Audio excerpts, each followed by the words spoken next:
yeah, black sun in the hizzle, all the shizzle dizzle. We got an excellent show here today. As you can see, I'm in the truck, so I'm gonna have to go. I'm gonna have to go thumbnail in KVD thumbnail. Oh man. Let me go in the chat. Make sure y'all. Boom. Play if it's too loud. What up, twin? What up? What up? What up? What up? What up? What up? I can't even hear the music, so hopefully, damn. Hopefully it's not too loud. Oh man, good show last night from Trevor, and good show last night from Gynocracy Takeover. I'm gonna give a shout out to Blue, shout out to Scheme, and shout out to Akasha for um shout out to y'all, man. Shout out to y'all, man, being active, being active in the upcoming debates. Shout out to y'all. Real quick, I want to address some things. Man. Shout out to Zanzi. Zanzi, let me talk to you. Let me holler at you, partner. Let me holler at you, because um, I would really hate to get in my black supremacist bag right now. But what up, MD? What is going on? Let me drop a link, man. Shit, cause yeah, I'm hey, man. MD, I'm driving, but I'm gonna be home soon. So after I do these, man, we gonna get on that ASAP. We gonna get on that ASAP. We're gonna get you. Somebody wants to join. Uh, I hope Zanzi joins, man, because I'm like, what is Zanzi missing? What the hell is Zanzi missing? Oh, we got Empress? Poetic Empress. That's all right, because I'm doing an early morning show. So in England, I hope I'm not too choppy. I'm out here in Tacoma, Georgia. So reception ain't going to be the best. So it is what it is, man. I'm going to try to work with, but I got to address Zanzi. Zanzi. The Arena Uncensored is an eclectic show. It's a variety show, okay? And Yanga left a beautiful message on it. He said, "Man, why you gotta use the word vegan though?" Yanga, shout out to Yanga. But Zanzi, what are you missing, bro? What are you missing? And I'm gonna say this, man, because some of you fascist fanatics, I'm going to start treating y'all accordingly and such. If you come off as fascist, as a fucking dictator, or as a one-track mind, I'm going to really go into, as Yanga would say, South Central Sun. I'm going to really go into a really tyrannical mode that you guys are not going to like. I'm going to make you appreciate these freedoms that I'm trying to espouse. These freedoms that I'm representing. I'm going to really make y'all, I'm going to really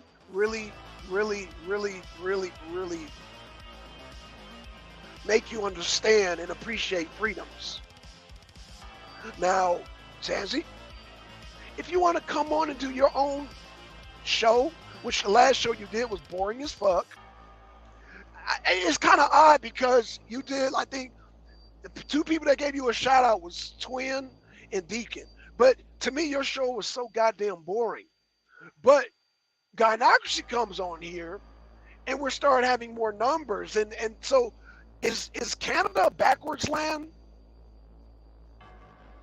Are you living in the world of backwards land where and I'm not a numbers person, but what you consider intelligence and conversation and intellectual, other people might find as boring.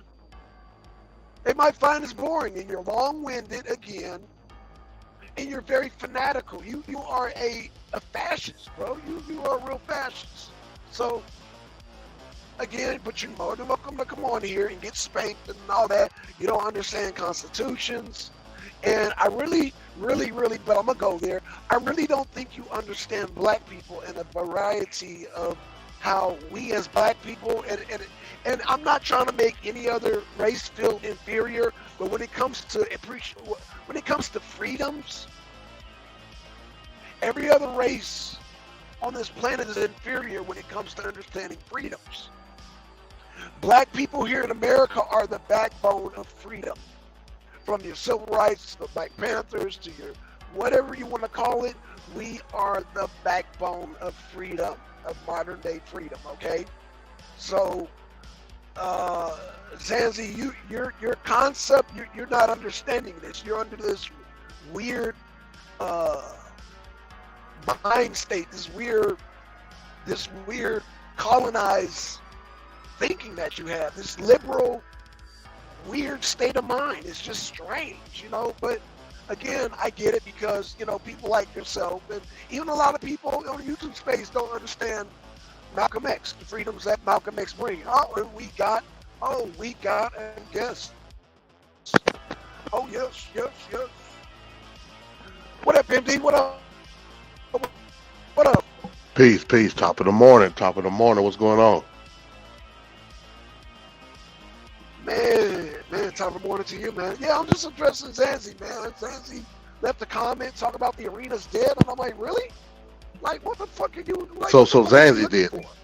You know, Zanzi left that on because right after you guys did the show, John actually did like a little commentary real quick, and then he left the thing, and then, you know, he talked about beef and all that, but I'm like, yo, we all have different shows. We all have different shows. MD has a show, Trevor has a show, Yanga has a show, I have a show, Gynocracy has a show. We're an eclectic, so it's like, okay, well, if you don't say the arena as a whole, there's different shows in the arena.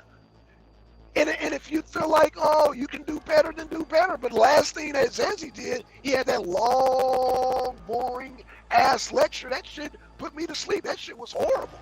That shit was dead. But hey, you know, I'm just, you know, not trying to knock the man, but hey, it just, you know, if you don't like a certain flavor, you go to the next flavor. I don't understand this whole monolithic mindset. Right. Yeah. I'm disappointed. Shit. Yeah, I'm disappointed because Zanzi got a lot to offer.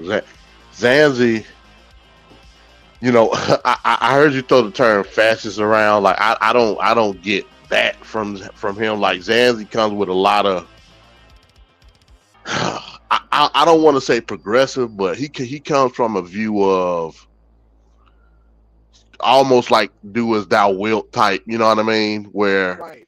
he doesn't view certain positions or certain policies. He doesn't view them as being like effective upon the society as a whole, and I don't agree with that at all. I don't either. But I mean, yeah, Zanzi has to understand. Yeah, go ahead. Go ahead. No. I was gonna say not only do we not agree with that, most black people here in America that come from backgrounds of either black power or even civil rights don't go with that shit. Like I said, I'm going so far as to say that black people here in America are the beacons of freedom across the world. But go ahead, Trevor. Yeah. And you know, like when you say fascist is an ever evolving term, right? Because as freedoms expand or the facade of freedoms expand, based on your viewpoint, you may look at the opposition as fascist, i.e., with this whole trans and gay rights. You know what I mean? Right. So when you throw the term fascist around, you know, I get it, but when it comes to Zanzi, I don't look at him as that. I just look at him as, like I said, a uber progressive. Okay, certain stances or certain policies don't affect me, so why are we, you know, putting so much emphasis on it? Nah, you know, that again, that's a uber progressive type mindset where, you know, you want the freedoms to expand, but you don't feel as though these freedoms or the facade of what you would call freedoms directly affect you, and that's just totally false. You know what I mean? And this is the arena. When you bring those certain stances to the forefront, it's expected for you to be challenged on them. So if you can't take that, then yeah, I mean, maybe this ain't the platform for you. You know what I mean? Right. Well, Trevor, I called you Trevor. Damn, I just watched this show. MD, man, you read my damn mind, bro. I was going to ask you about that whole balloon thing with China, man. And you said, I said, goddamn, bro. That's why I said, man, MD, you nice with them politics, bro. You nice with them politics, man. What the hell's going on with China and these balloons? I don't know, man. I don't, and it's crazy because like we honestly don't even know like what type of balloon that is. It could be a meteorological. Damn, I can't even say it anymore. Meteorological. I can't say it. Balloon. Right. Weather balloon. It could be. Nobody knows. That's why they're hesitant to like shoot it down. I believe what they really want to do, they want to like capture it and see like what's in it. You know what I'm saying? Like I said, they do know it's Chinese. They know that for a fact, but they just don't know what type of data it's getting. And I find it funny that it's right, like it was when they discovered it, it was literally right over Montana, and it was literally right over the Minuteman missile silo site. If anybody knows about the Minuteman missile silos, that's like part of our cachet when it comes to nuclear weapons. So I find it kind of funny. You know what I'm saying? Right. So I don't know. Could it be the U.S. like trying to propagate it to something that is really not? I don't know. Could it be China like actually trying to see, okay, let's go over these silos and see what type, because from aerial, based off of what the silos are doing, you could tell what stage of DEFCON you're in. So like each stage, the silos go up or down. You know what I'm saying? That's right. So they could be saying, hey, let's see how much of a defense system like the U.S. is currently in right now. You know what I mean? I don't know. It's all speculation until they actually bring the thing down. Yo, King said something interesting. It could be where we shoot it down and it could spread some type of pandemic virus. I was like, oh shit. Yeah, I like I said, I don't know. But again, it's in Montana. Ain't who the hell in Montana? You know what I mean? So I mean, I don't know. From the last thing I heard, it was floating further east. So I don't know if it's still in Montana or not. I don't know. But when they discovered it, it was in Montana. Didn't they have another one right above Hawaii? Oh, I didn't hear that. Oh, okay. So I'm gonna have to look that up. Yeah. They spotted one near Hawaii. So I was like, okay, what's going on? Shit. So yeah, man, I'm glad you brought it up, because I definitely wanted to bring it up.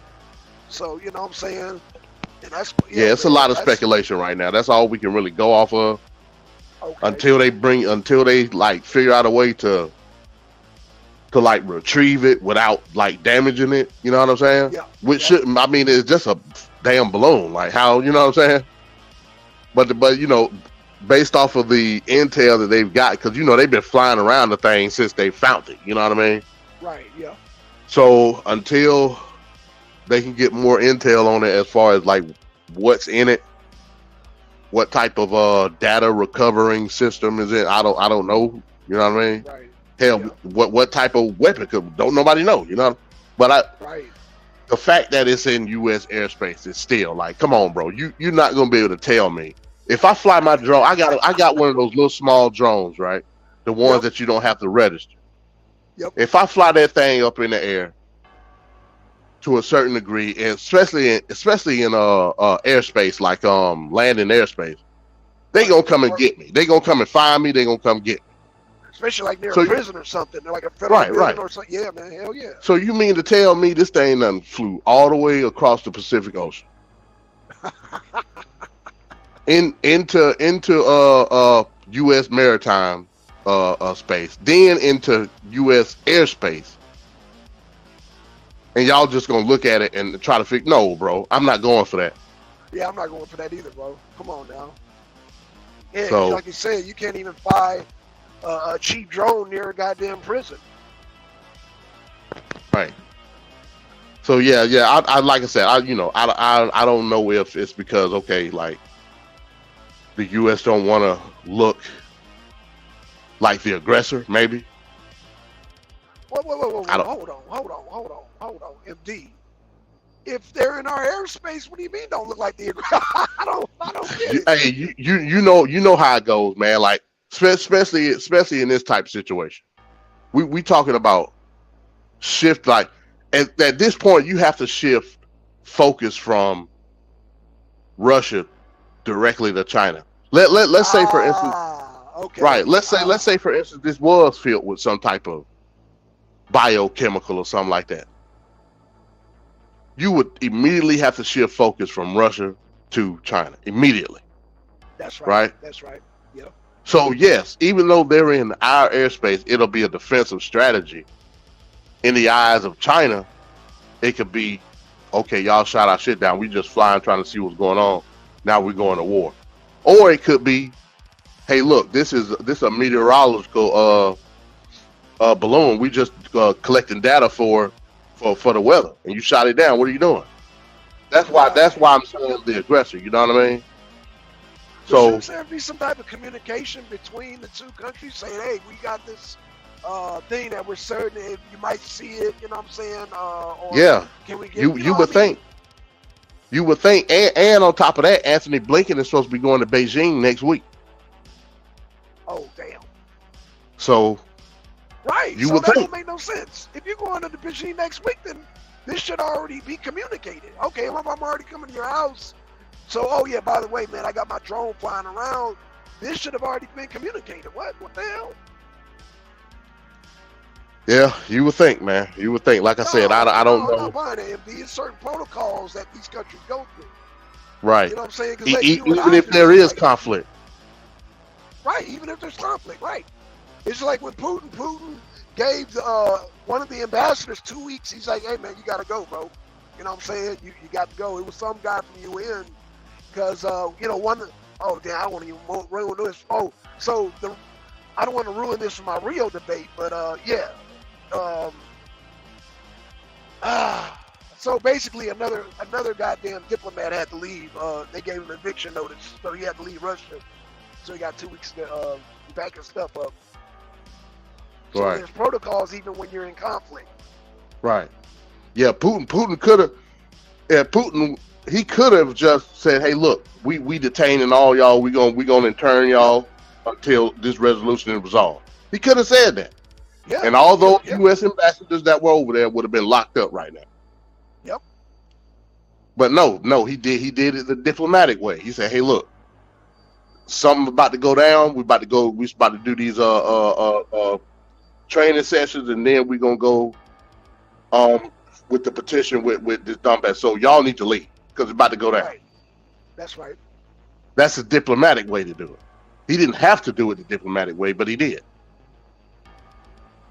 That's why I'm saying America's the aggressor. Every time I look at Putin, man, he is doing everything by the book. And that's why I got mad at Zanzi, because I'm like, dude, you gotta respect Putin's game. You got to. I've heard people say, oh, well, those people in the Donbass ain't Russian speaking, this and that. It don't matter. It don't matter. You know what I'm saying? As a businessman, you own your own business, when you sign them contracts, it's a done deal. It's a done deal. Contracts are everything. They're everything in this country. They're everything in this world. It makes the world go round. So what are we talking about here? Yeah. We're basically talking about issue of trust. You know what I mean? That's how countries been dealing with each other, whether it was barter and trade, That's right. whether it was military strategy. They've been doing that shit since the annals of time. You know what I mean? Right. And that's still where you're running a business or damn going to court or whatever it is, like you said, international, setting up, hell, even with child support. I mean, I know Trevor talked about that last night. It's all done in paperwork. It's all contracts.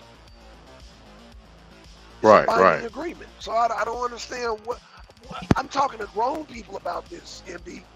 Having these conversations with grown folks. Like, really? What the hell are we doing? See, shouts out to Eric Bond. I see he put in the comments. He said Blinken cancels highly anticipated meeting in China over spy balloon. So, hey, there you got it. Oh, say that again? No, Eric Bond put it. Oh yeah, I highlighted it. Eric Bond put in the comments. Blinken cancels highly anticipated meeting in China over spy balloon. So, like I was telling you, Blinken was supposed to be going to Beijing next week. Yeah. But according to Eric Bond, they canceled because of this balloon. Oh, shit. Oh, thanks, Eric, man.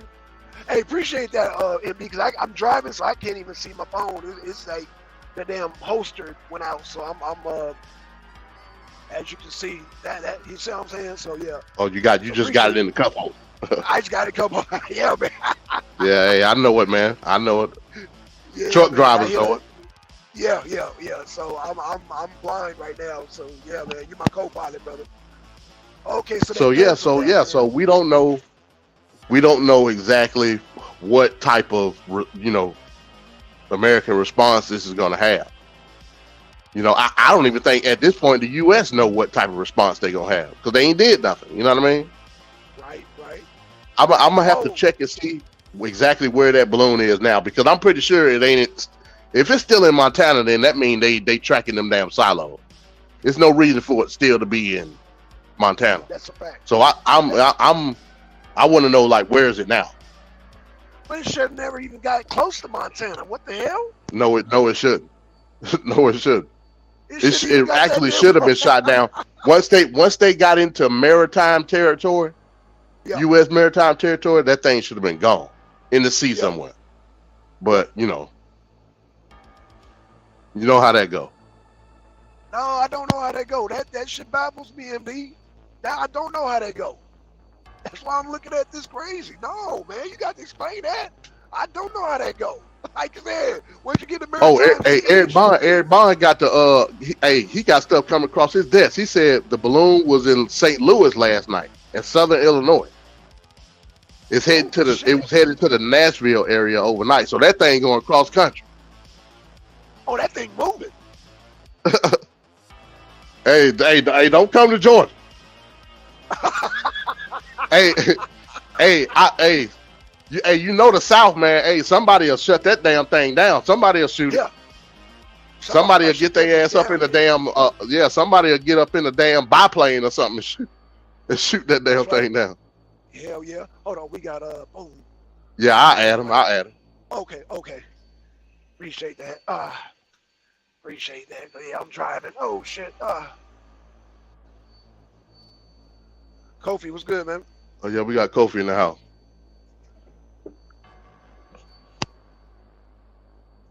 Yeah, that thing get down south, man. Somebody will jump in the goddamn single engine or something and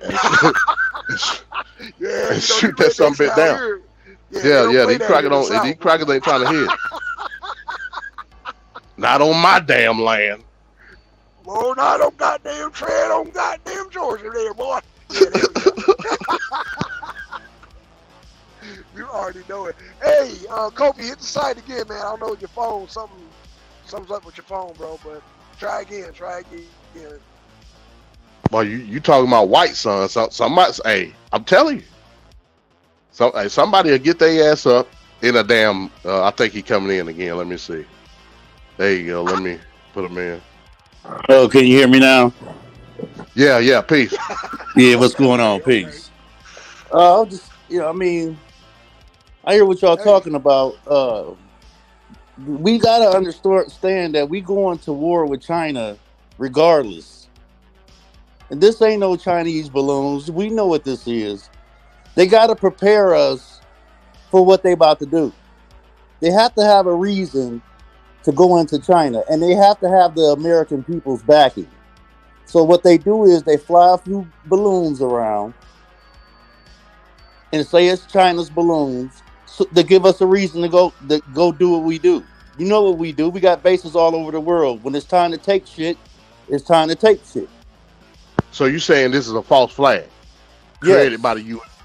Yes. So what would be the reason behind shifting focus from the western front of Ukraine to this? What would be the reason? But they not gonna shift focus. NATO is gonna fight that war, and we gonna go over there with China. They're not gonna shift focus. They need Russia and China up out of here, especially those two leaders, because they doing exactly what Gaddafi wanted to do: change the system to gold back money. Yeah, you're right about that. And so, but this is the thing: Gaddafi didn't have the power that China and Russia got. So now we're gonna be in a World War III on a two front war. Like I'm saying, like, we talk all of this. What can we do for the to better the communities and all this other kind of stuff? If we as brothers know this, then we better start getting prepared. The money and the I guess the wanting to build the communities up, man. They has got a whole nother plan, and they gonna take out some of their people, our people. Dude, it's going down. So right, go ahead. No.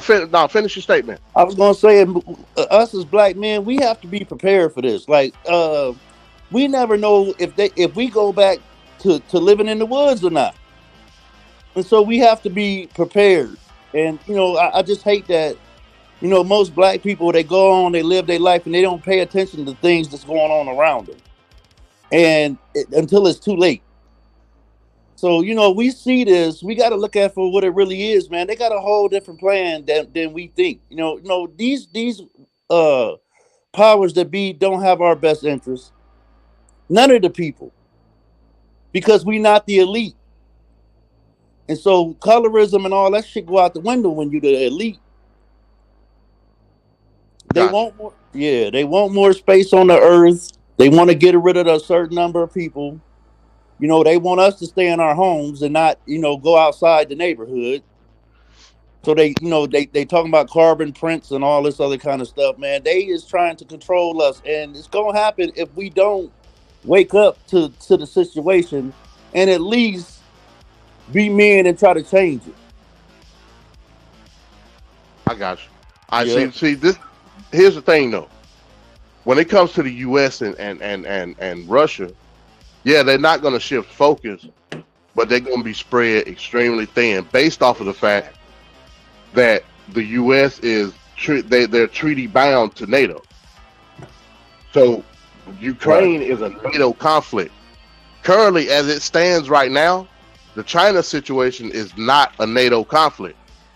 Yeah, can I just say this? We do understand that the Ukraine war is a proxy war, right? Yeah, most definitely. Yeah, if you watch the arena, you should already. Yeah, we've been saying that. Okay, yeah, I just wanted to get us on the same page. Yeah, so but at the same time, that doesn't take away from the fact that you're talking about units and you're talking about sustainability, right? Yeah. The U.S. is not going to be able to sustain. Hell, NATO in itself, even if China becomes a NATO conflict. They're not going to be able to sustain a conflict with both of those countries. It's just not going to happen. See, what you're missing in that is right now we're trying to give Australia nuclear subs. Bruh, they don't want just a regular old shoot 'em up, bang bang war, bruh. They trying to get rid of some of.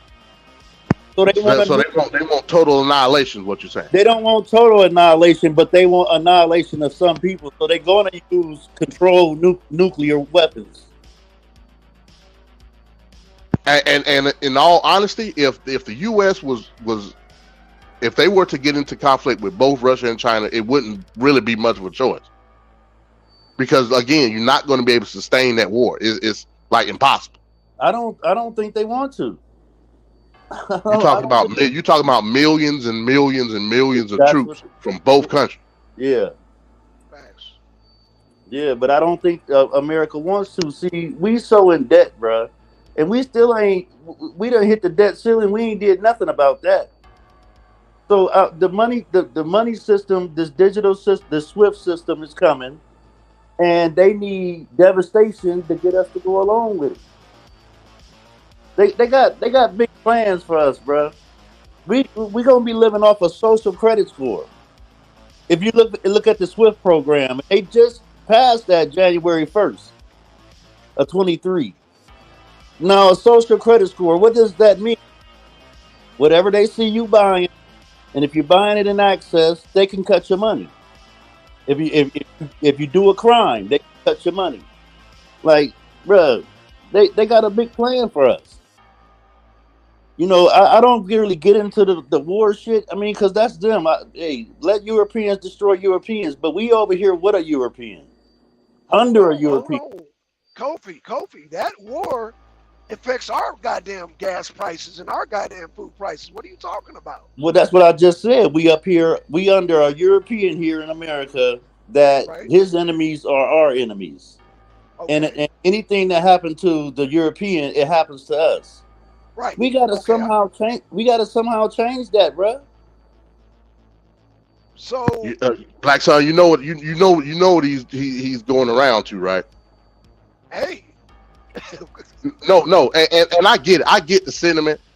Yes, us as black people, we should have more of a inclination to be prepared for the worst of the worst. I'm not saying that, but what I will not do is confine myself within my own community and believe that I'm in some type of a bubble, and I'm trying to create some type of utopic monolithic group that's gonna be excluded from the principles of America. I don't care where you go, what you do, it ain't gonna happen. The reason it's not gonna happen because at the end of the day, everybody else that's around you is still gonna consider you American. But bro, you don't understand. You're gonna be in a bubble anyway because of these super lockdowns that they finna have. Because it's coming back. They already tested it once on us in 20. So the super lockdowns is coming back. You ain't been reading like they. No, I get that. I get what you're saying. Like, but that's not just gonna be confined to a certain people. That's gonna be us as a whole. Yeah, but what I'm saying is, you said that you didn't want to put yourself in a bubble. I'm saying, why not? Because if we put ourselves in a bubble as a people, I think we'll be cool. But if we do it as a whole, then yeah, we're gonna be controlled. The whole thing how would it be cool? How would it be cool? Okay, let's say we get all the black people, we round all the black people up. We give them military training. We give them survivalist training. How is that? Despite the purposes of us being prepared for shit hit the fan type situation, how is that going to detract us, or how is that going to delete us from the equation of what's going on in an American society as a whole? How is that going to differ? Because we will know how to be self-sustainable. You know what I'm saying? I'm not saying a utopia where all black people is living on a damn ranch. I'm just saying, as a collective mind, our minds need to be as the same. We need to think the same. You know, we need to quit being a monolith. We need to be a collective now. So, you know what I'm saying? That's how it would help us survive, bruh. Right, peace. Yeah, Angel said been waiting on martial law for over 40 years, and in a way, I agree with him. We see, we like I said again, I'm not taking away from the fact that we should be prepared for the worst. That's not what I'm saying. Yeah, martial law. You experienced martial law in a little bit of COVID. You kind of breaking up, Kofi. I don't know if that's me or. I said we experienced martial law really during COVID.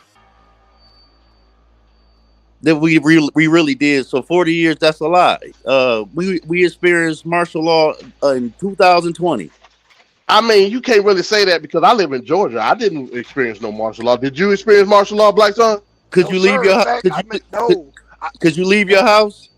Yes, I could. In fact, I made the most money. I made the most money during the lockdown. So you did a job that was necessary for you to be out there. But what about the rest of the people that was in the house? No. In Georgia, as a collective. I'm talking about as a collective. See, we all like to go back to our personal shit. Like, no. Well, we all live in different states, though. But I know. I'm telling you that the COVID ban was policy driven. That went from state to state to state. A lot of people that live in these northern states caught more hell than we did down here. That's just what it was. So y'all didn't have to wear masks or nothing? No. We didn't have a mask mandate in Georgia.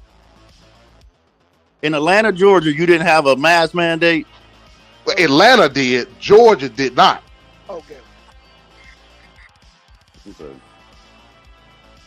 Well, so you talking about policy at this point? Yeah. And I get that. I get what you're saying, but you can't. Like, again, that goes back to what I just said. You can't dictate the preparedness and the readiness on the few, and not say it won't affect and exclude the people as a whole. We live in a society where we try to mend and conform within what we live in as black people. But when you're talking about international conflict, we're not talking about state. We're not talking about civil. We're not talking about social. Right now, we're talking about conformity within the international conflict that's going on right now. Yes, we should be prepared, but that's not going to delete us from the situation. No, I mean, you've been in bed with the white man for 465 years. Of course, it's not going to delete us from his enemy. We've been following him for too long.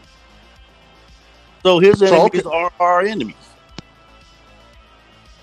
So you, again, correct me if I'm wrong. You're saying that this is an opportunity for us to break away from that? Yes, we could. Yes, we could. What you think about that, Blackson? This is the perfect opportunity. I think you're jumping out the window, Kofi, when you say stuff like that. You don't have a plan, bro. You jumping out the window. We do have a plan. Oh, you do? Oh, okay. Oh, by all means. Okay. First of all, we could economically withhold our monies from the powers that be, and form some kind of political party, just so we can have a voice politically. Kofi, can I explain something to you, brother? Go ahead. They sell us stuff that we need and that we want. Like, let me give you an example. Like, I don't know, feminine hygienes or something that women need. I don't know, food is something that I need, fuel. So what are you talking about holding your dollars? Like, America feeds off your desires. And that's why so just keep being indoctrinated and keep acquiescing to. Indoctrinated? Really? Yeah, indoctrinated. When you get up in the morning and put your pants on a certain way, that's indoctrination. Okay. How does the indoctrination? God didn't invent clothes, did he? That's what I'm trying to get. We all indoctrinated. If you sit around and you watch wrestling, you're indoctrinated. You indoctrinated to watch that shit, and it's feel good to you to get you to not think about the shit that's going on around you. That's indoctrination, bro. We indoctrinated in every kind of way because we've been following a culture for 465 years. We ain't even black men no more. It's impossible for us to be multifaceted, is what you're saying. No, it's not impossible to be multifaceted, but we should have our own way of thought. Well, how do we determine our own? Go ahead, D. I'm sorry. Go ahead. Our own mindset, our own thought. That should be. Okay, you What broke up. what values, what principles should we have instilled in us as a black society here in America I that mean, differs from everybody else? we first of all, we was born uh with this innate thing that we say we shouldn't kill. Everybody don't want to kill. Everybody don't want to steal. Everybody don't want to do other people wrong. But you live under a system where you have no choice. So we need to scrap, the science they done put on us, and come together with our own thought process. I mean, the things that we I'm trying to get you to pinpoint what the thought process is. the thought process is to love one another. That's the thought process. That's to now I don't believe in the Bible, but I believe in love your neighbor, love your own, love your people, no matter the cost. We have children that we have to think about 50 years, 20 years down the line. And do we want our kids to keep going through the same rigmarole, the same process, the same everything for the next 200 years? So at some point, we got to give up our luxuries. We got to give up our what makes us feel comfortable and make a sacrifice for our children. So the sacrifice is funds in order to become happy again. You say it one more time. I said so we'll be sacrificing our freedoms, our consumer wants and needs here again as a society. That's what you're saying. Yeah, I mean, you already sacrificing yourself for all of that stuff because they treat you dirty and you go spend your money with them. They shoot you dead in the street. They call you nigger. They don't give you loans. You definitely don't own no land. You know what I'm saying? You're already sacrificing yourself, bruh. So you So got that to so offer? Oh, go ahead, MD. I'm sorry. Go ahead. no, I was about to say the same thing you saying. Can you show me where to spend my money? You don't have to spend your. Better What you yet, do is you unplug.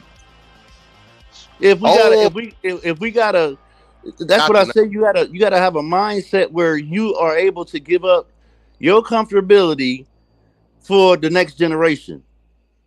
So we got to do the King Noble. Gotcha. That's a So that's a fact. King Noble so was a brilliant mind, bro. Don't be funny like that. so okay, I totally agree. So within that off the grid type mentality, within the not giving your resources back into the system, where is this going to be done? Wherever we choose to do it, I'm asking you. wherever we choose to do it. I mean, we have to come together on that. This is just an idea. We have to birth the idea first, then we raise it. But we ain't gonna never. If we don't do it, like we thinking we can, fight the system within the system. That's not possible. Do it behind enemy lines. So I don't see how you gonna fight. That's like fighting in jail. You gonna fight the CEOs and everybody in jail. You're fighting within the system. You ain't gonna never win. Go ahead, Black Son. You was about to say something.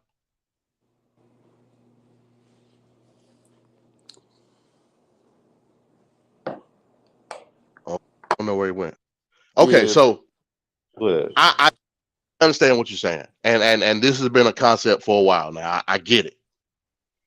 The problem that you're going to have is, again, even if we were to go off the grid completely, you're still in America. You're still subjected to whatever regulations, whatever setbacks in conflict that you may have in this society. You can't escape that unless you leave America.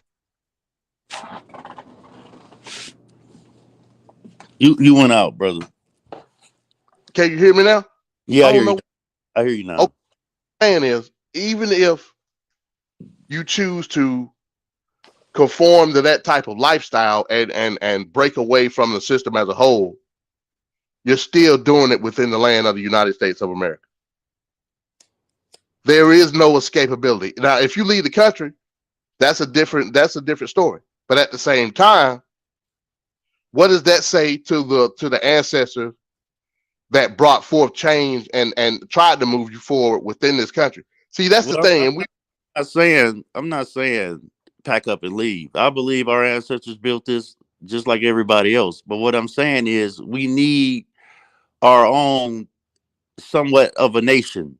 We need to be recognized, just like the Chinese, just like the Arabs and all those that come over here, bro.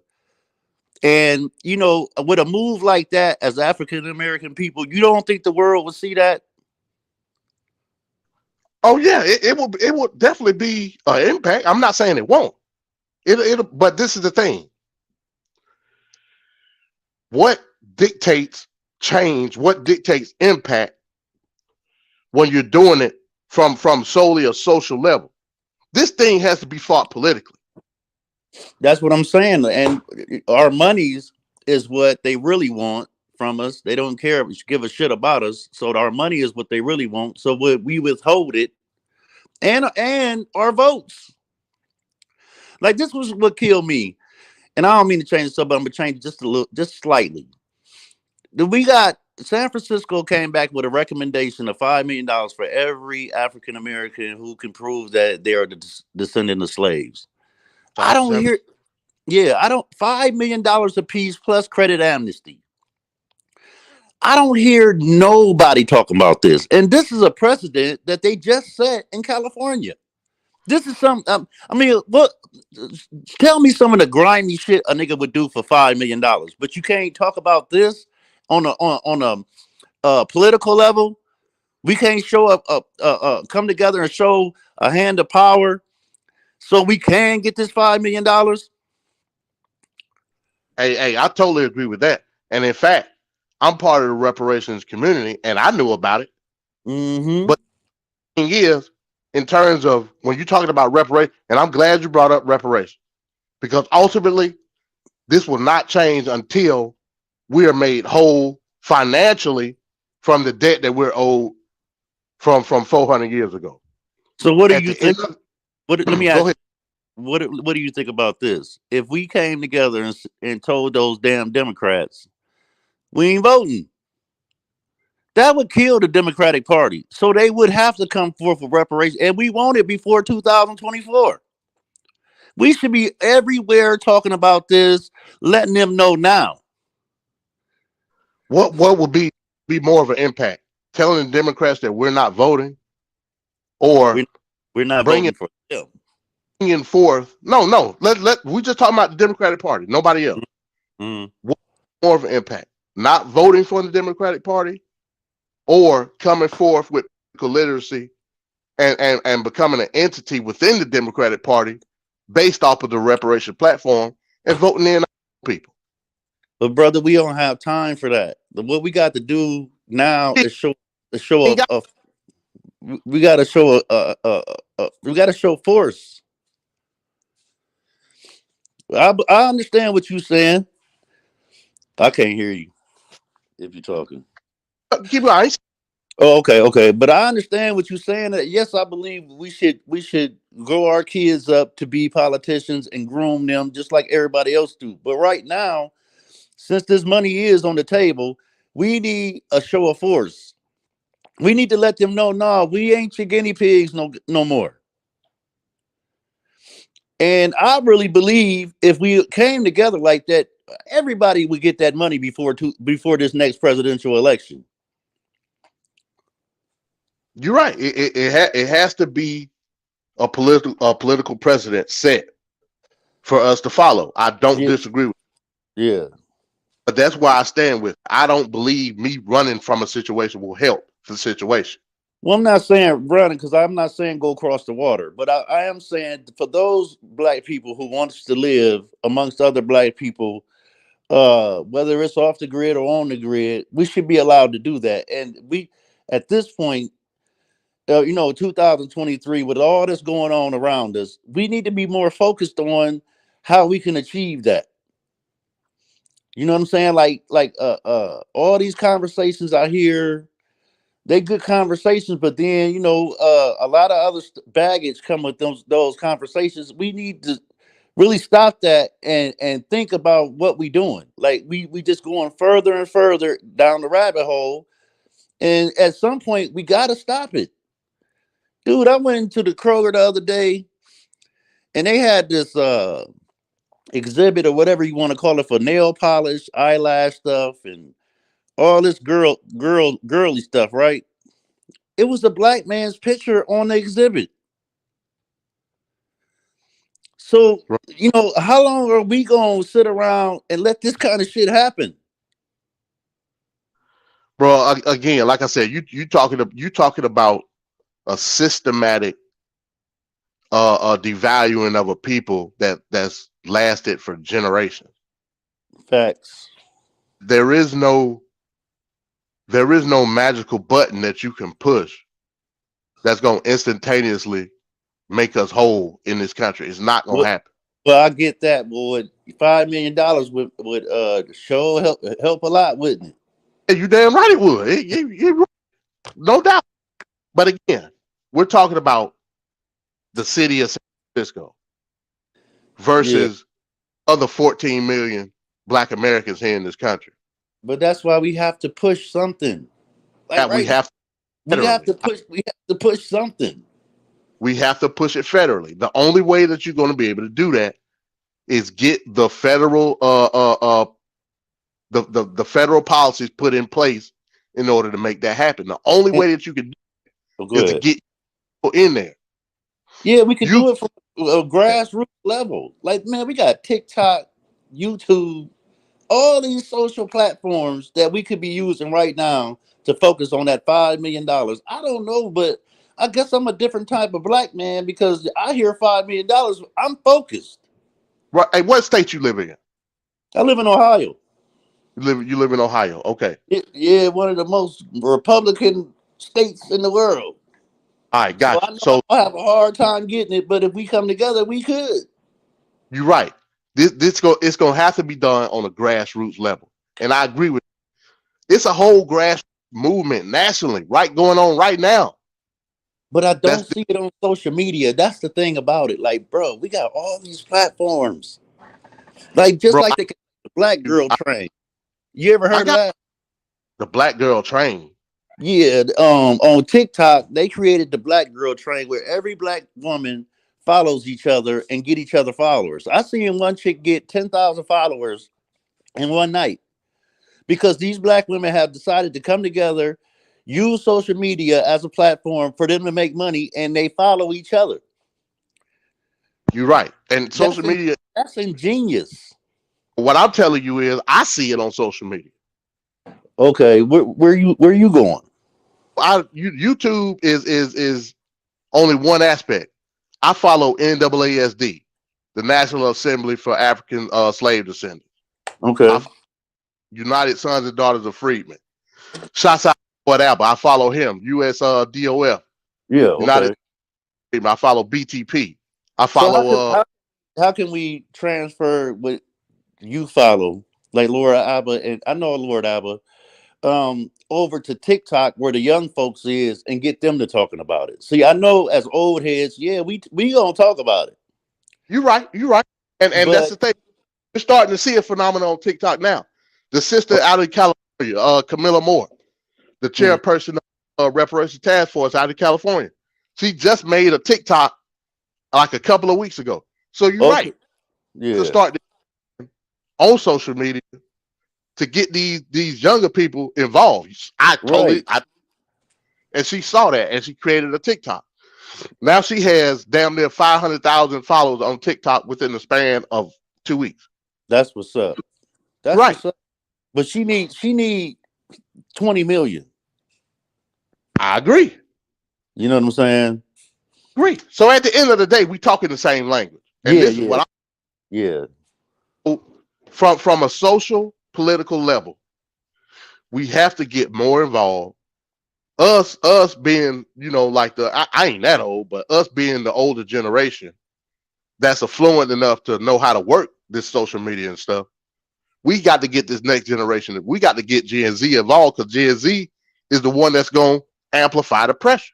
Yeah, but they the geniuses of the social media. Like, I think the problem is we not going to them humble. Yeah, you're right. And it's a difference of culture.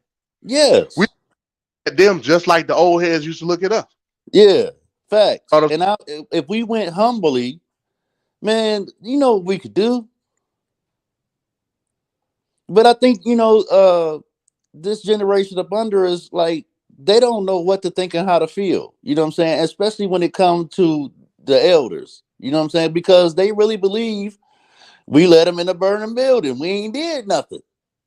Right. And it's a sense of the generation before us. It's always been a sense of that. Yeah, that generation may have been able to pick the fruits of civil rights, but what did it do to effectively create a generation where they felt conformed in the society of America? And I don't think that happened. Yeah, we When you went from look the civil rights movement to the crack movement. right, because the civil, even though I would never shit on it, I venerate the ancestors that were involved in it. They didn't understand the concepts of actually becoming whole, whereas they were focused on more of becoming equal from a consumer standpoint. Right. But Right. again, who's to say what would have happened if the ancestor Martin Luther King when he got slaved? I think he was on that push, but that's Yeah. a different topic. Yeah. But when we look culturally, because they came from that tree and was able to bear that fruit, somehow we supposed to conform and stay that same fruit. Culture No. don't work like that. Culture No. is every Right. so instead of the ancestors and the elders pushing forward the message of civil rights and expanding upon it, they was more worried about the look of what civil rights is supposed to be. Hey, Negro, pull your pants up. You know what I'm saying? Why you got the high school? Now it's the same with us. Hey, young Right. brother, why you tight? You know what I'm saying? Things like Yeah. we got to stop focusing on the culture and worry about the political aspect of how we can move it forward. I totally agree.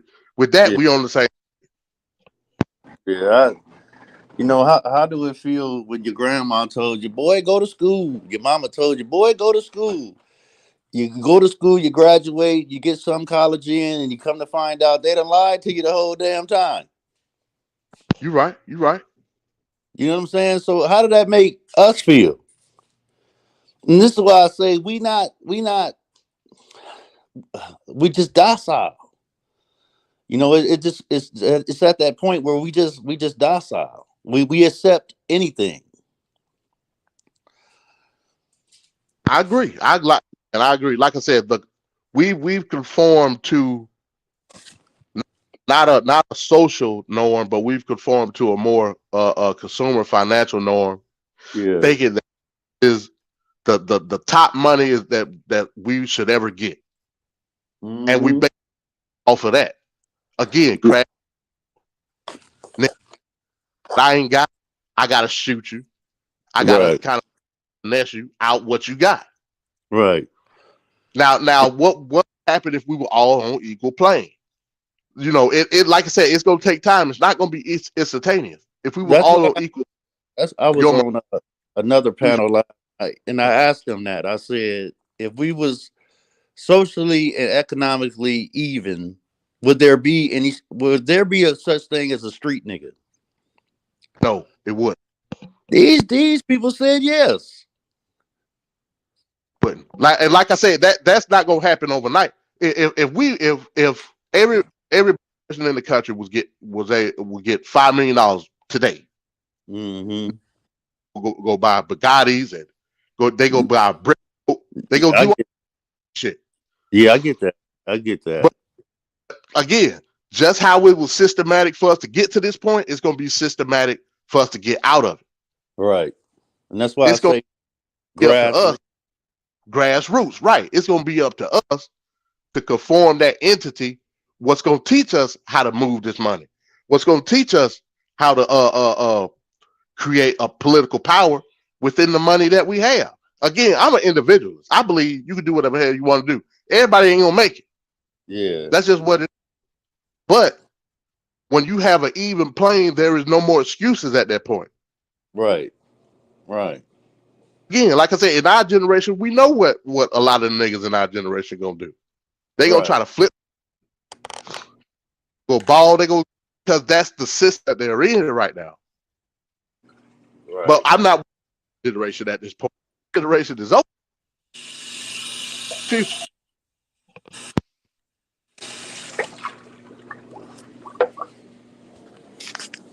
But yeah, that's where Blackson at, man. Oh, I don't know. He dropped off or something. I'm gonna jump down, man. I got some things I gotta do. But it was good talking to you, man. And on the reparations tip, man, y'all keep at it, man. Because I do what I do. I spread the word, but y'all keep at it, man. Because we have to focus on something, and I think that's a good thing to focus on. Because that they set a precedent. If that uh if they came back with that with that recommendation, bruh, we should be focused on that recommendation, and it should be in every state. You're right. So It, you listen. If y'all working on that and getting the word out there, I commend y'all, and just keep pushing. We I'm gonna gonna do that. I'm gonna do that for sure. And I'm glad you said that. When I start doing my solo shows, that's gonna be my focus. all How right, to sir. push the agenda. All right, thank you, sir. All right, peace, man. Tell Lex I said what's up. All right, peace. All right, peace. Yeah. So yeah, man. Again, I don't know where Black Sun is at. So that conversation it kind of went left for a second, but I was able to reel it back in with what reparation, because reparations is the order of the day. I don't care what type of mindset you got. I don't care what type of mentality from a social, political level, from a financial level. We all understand if we could get on the men equally in this country, we will change the dynamics of our society as a whole. That's just what it is. Is it going to happen in our generation? No, it's not. We already have a mentality. And no amount of money is going to ever change that. But what can change is the wealth from generation to generation. With wealth from generation to generation becomes more morally in tune, principally inclined. So we don't have to worry about being in the street, and we can worry about feeding the children. Once we feed the children, they well fed to get up and do the things that we need to do via STEM, via the political platforms, via business and finance. Bro, this thing gonna take time. The cracker had just as much time to do what we trying to do right now as we did to be systematically oppressed. You have to understand that. The annals of history shows you that the Constitution in these United States of America prove that anybody in this country can do what they set forth to do based off of wealth. Nothing else. No amount of education gonna get you that. No amount of social affluence gonna get you that. It's all based off of wealth and the subsidies of wealth that the government gives you. Every ethnic group in this country's got subsidies to create wealth. Don't let nobody come in here and tell you that they came in this country and built nothing from something. That's bullshit. But that's my soapbox. Peace to Talik. Hey, Talik, man, jump on, man, if you want, real quick. I don't know where Black Sun is at, but if don't nobody want to jump on, I'm going to, I guess, end the show. If Black Sun don't say nothing in the chat, shouts out to Eric Bond. Eric Bond coming up, boy. Hey, he got the news desk at his house, I guess.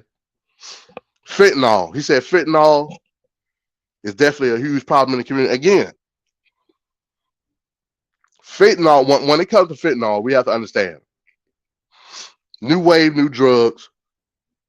Oh, damn, we got Angel Ann. Hold on, wait a minute.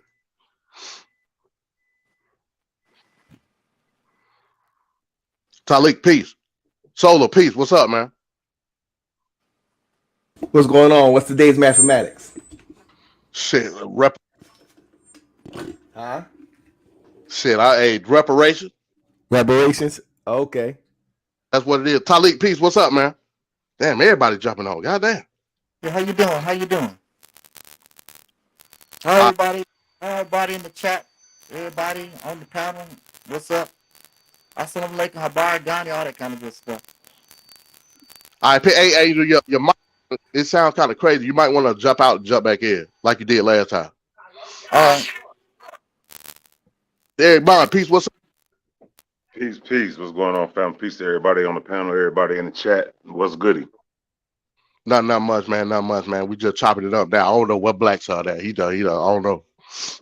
I guess he got something. Nah, it was a bad area. Sorry about that, MD. I was in a bad area, man. You know, I'm in Tacoola, man. So yeah, it's gonna be spots where you're gonna have to hold it down.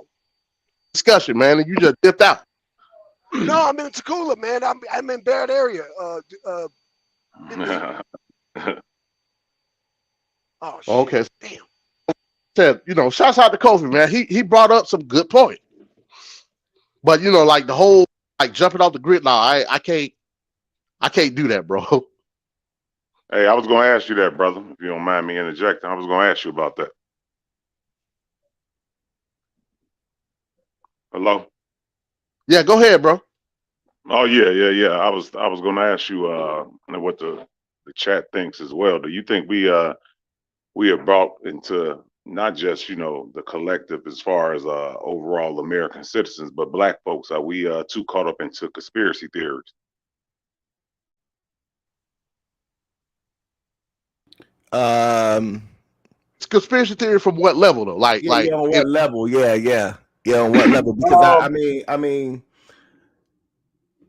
we found a lot of stuff out. I mean, conspiracy theories is just kind of on a basic level. It's just really you seeing that a group of people is conspiring a hidden agenda, and dealing specifically with black people, like a hidden agenda to attack you. So I or are you talking about conspiracy theories, period? Like, the earth flat. Yeah, I'm talking about just, you hear the word, because I used to use it back in the day, maybe about 15, 20 years ago, and I was big into that. But you hear that word used a lot of times, they, I equate they to like the boogeyman or the devil. You know what I'm saying? They doing this, they doing that. Yeah. And it's like, as always, you know what I'm saying? You can be in the airport or somewhere. See, they got this right here. They got this right there. It's like, well, you on a damn cell phone, right? They can track you wherever they want. They can track you wherever they want. So, you know what I'm saying? So are you saying that you don't believe it's a they? You don't believe it's a they? I mean, every government, every society has some type of underlying, situation, and you have whether it be an espionage or collecting information. We see that with the quote unquote spy balloon, in this situation going on, with China, but that's not nothing new. You know what I'm saying? I'm like, people getting in an uproar about certain things. And well, I can't change nobody, man. Well, I think the reason why black people have an issue with it, because generally in other countries, that they is not targeting them. You know what I'm saying? What I'm saying, like, in Cambodia, you don't have a they, attacking Cambodians because they all Cambodian. Like, I think the reason why black people may have be a little more sensitive to that is because we've seen throughout history that they have been systematically doing stuff to us at a point in time without our knowledge. We can't trust them going into the medical field. This is why black people don't like going to the doctors, because they were experimenting on us. You know what I'm saying? So it's just like, we're still trying to break barriers as far as with the economic aspect of that they. But you can even do research on the quality of food in inner city neighborhoods, and they attribute that to they. So that's probably why it's like extra sensitive. Yeah, that's a good point. And then I think a lot of it comes to marketing and advertising as well. Because I know I can remember it was a big push in the '90s to take down the billboards in a lot of the inner city communities. You know what I'm saying? The 40-ounce billboards. So I definitely, I can understand that. But as far as that population control and all of that, it just don't make sense. It just don't make sense. Why would you want to depopulate a nation when you're a capitalistic nation? For what? Well, I think people get confused with. It don't say depopulation. I think that they do that in certain areas. It just say population control. So population control doesn't necessarily mean that they're just declining. You know, because I know in certain areas they promote people to have more children. I think that in the inner city communities, they wanted to lower the population.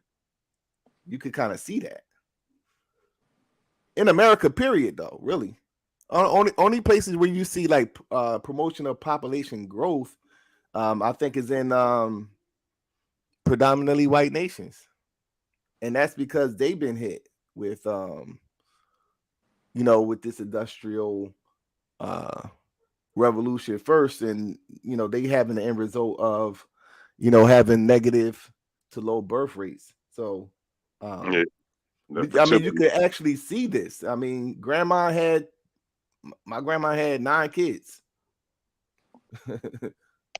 My mom had 3. So it's just like, I mean, and that's common when you look across the board. Like our grandparents had way more kids than our parents, just directly right there. So yeah, what was the cause of that? Okay, they through feminism, they was able to get women more opportunities. Education was more incentivized for women. It was more incentivized for women to go to college, along with the birth control and the contraceptives and all the different things. So yeah, as a result, you're going to have less children. Who's financing all this? Who's financing all that? Who's promoting all that? Who's pushing this through the media? Right. The same people that is responsible, literally, the same people that's responsible for that were eugenicists a generation ago. And you could just do your research on that. Well, Can I say something? Can I say something, fellas? Yes. Yeah, go ahead, Tyler. You sound better. Go ahead. Yeah. I just want to make a quick comment on both of these points here. When we talk about the they, wherever you go in the world where there's oppression, there's a they. So brother was talking about there's no oppression in, there's no they in Cambodia. Wherever you have a class system, a hierarchy, there's a they. Because that hierarchy, those who are on the top can't survive without those on the bottom. So you're going to have to continue, you're going to have to always keep something going in order to keep that system going. You're going to always have to have a they to oppress.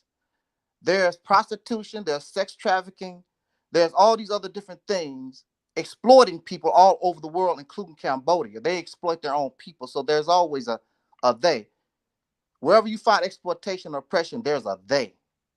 And people, even before we became so the human beings became so international, or we began to express ourselves to other people, we oppress ourselves. That's common. That's been going on for generations, for since ancient times. Before you even knew other human beings existed, they were oppressing each other. There's always a they. Then we talk about population control. My question is, why y'all having all these babies? Why you want all these babies except for vanity purposes? Whenever animals have babies, it's for survival purposes. It's a reason behind it. What is your benefit to have these children spitting babies out like you're a rabbit or something? Back in the day, you could understand that because we was a farming culture, and basically, because my people done it. You use your children as farm hands. That's what they did. That's what they did to survive. That's how they made their living as sharecroppers. So, you spit the babies. That's free farm labor. Whatever. Then you have to take in consideration, which most people never take in consideration. Each of us, we go to the bathroom, right? Now you don't even think about this. You think about population. You go to the bathroom every day. Where is that urine going? Where's those feces going? It's so many people defecating and urinating every day, 24 hours a day. This planet cannot handle the natural way of taking care of that. So where's all this stuff going? It's going into the oceans. When you have a buildup of these things, it creates diseases. We don't think about these things. Or we having these children simply for vanity purpose. I'm carrying down my name. Nobody care about your name. Nature don't care about our names. Only thing nature cares about is the survival of a species. They don't care about my name is Johnson. The Johnson name gonna live forever. And then nobody don't care about Johnson. Nature don't care about Johnson. So we doing, so you got 8 billion people on this planet urinating, defecating. Now that's just little of the trash. When we breathe, we expel carbon dioxide. That's 8 billion people. Then the electronic trash that we accumulate, the computers we throw away every day, the video games that we throw away, the plastics and all these different things. 8 billion people doing this stuff constantly. Why? So why do you want? This is what the population is doing. The earth is a big spot. The earth is a big place. True. Human beings, you cannot live everywhere on the earth. Matter of fact, the majority of the earth is water. You can't, it's 70%, over 70% water. So you only got, the rest of it is land. And you got 8 billion people trying to use this little percent of land. Don't you think that sooner or later we're going to have, as human beings, we're going to have a problem? And then this is when the racism comes in, because the superior race said, well, these other folks need to die. This is the situation that we live in. These other people don't need to be here. Because I hear from the black folks all the time, kill all the white folks. They ain't supposed to be here anyway. Don't you think that all this is going to come to a head sooner or later? It's got to come to a head. It can't continue on and on and on and on. Pretty soon it's going to break. We got fish that you need to eat. These fish are having plastic in their flesh now. In the fish flesh, because they are breathing plastic, eating plastic in the oceans now. Don't you think all this is going to have to come to a head sooner or later? This population. You spitting out children. What's the benefit for us? You spitting out these children. How do they benefit us except to send them to the prisons, to the jails, to the mental institutions, to these low-wage jobs? Who are they building for? They're building for other people, and you spitting them out. I don't care how pro-black you are. Your children are not benefiting you. They are benefiting other people. So what's the benefit to keep spitting them out except for vanity purposes? I passed the mic. I think that's a good point as far as when you was bringing up the diseases. I was just reading an article down there in Haiti. We ain't even got to go outside the West. Haiti, as we all know, is in the North American hemisphere, and they got a huge,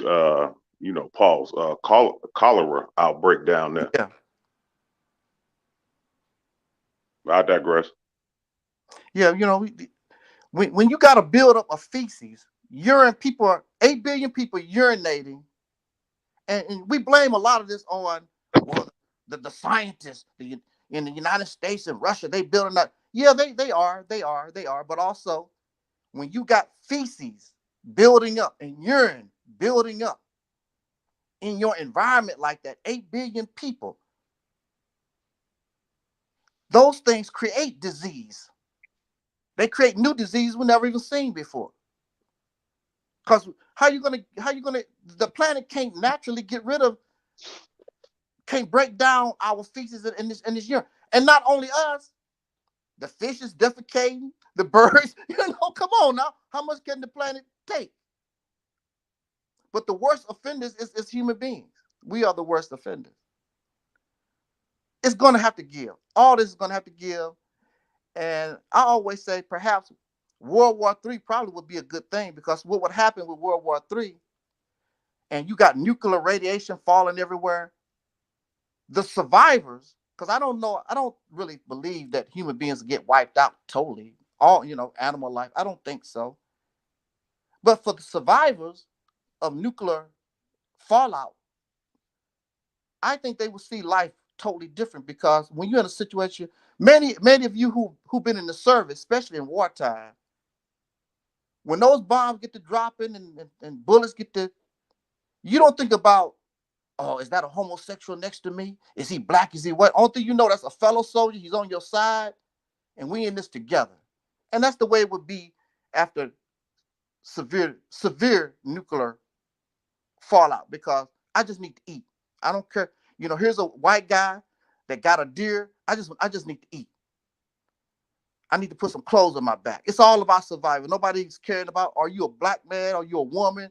You Chinese? Nobody care about that in survival situations. It's just about living. And maybe that's a good thing, because all those things, are you a woman? Are you black? Are you white? All those things get thrown out the window, because it's all about survival. Nobody cares. So let me ask you this, then, Talik. So do Okay. you agree with with our ancestor, Dr. Francis Cress Wilson's her theory of white genetic survival? How does that come into play with the dynamics of what you're talking about there, in terms White of, like, go ahead. Well, I mean, I don't know how I really view that, because I mean, it's understandable, because you even see it in nature. You know, like lions and hyenas. Lions will kill hyenas, and hyenas kill lions. But it's because it's about survival.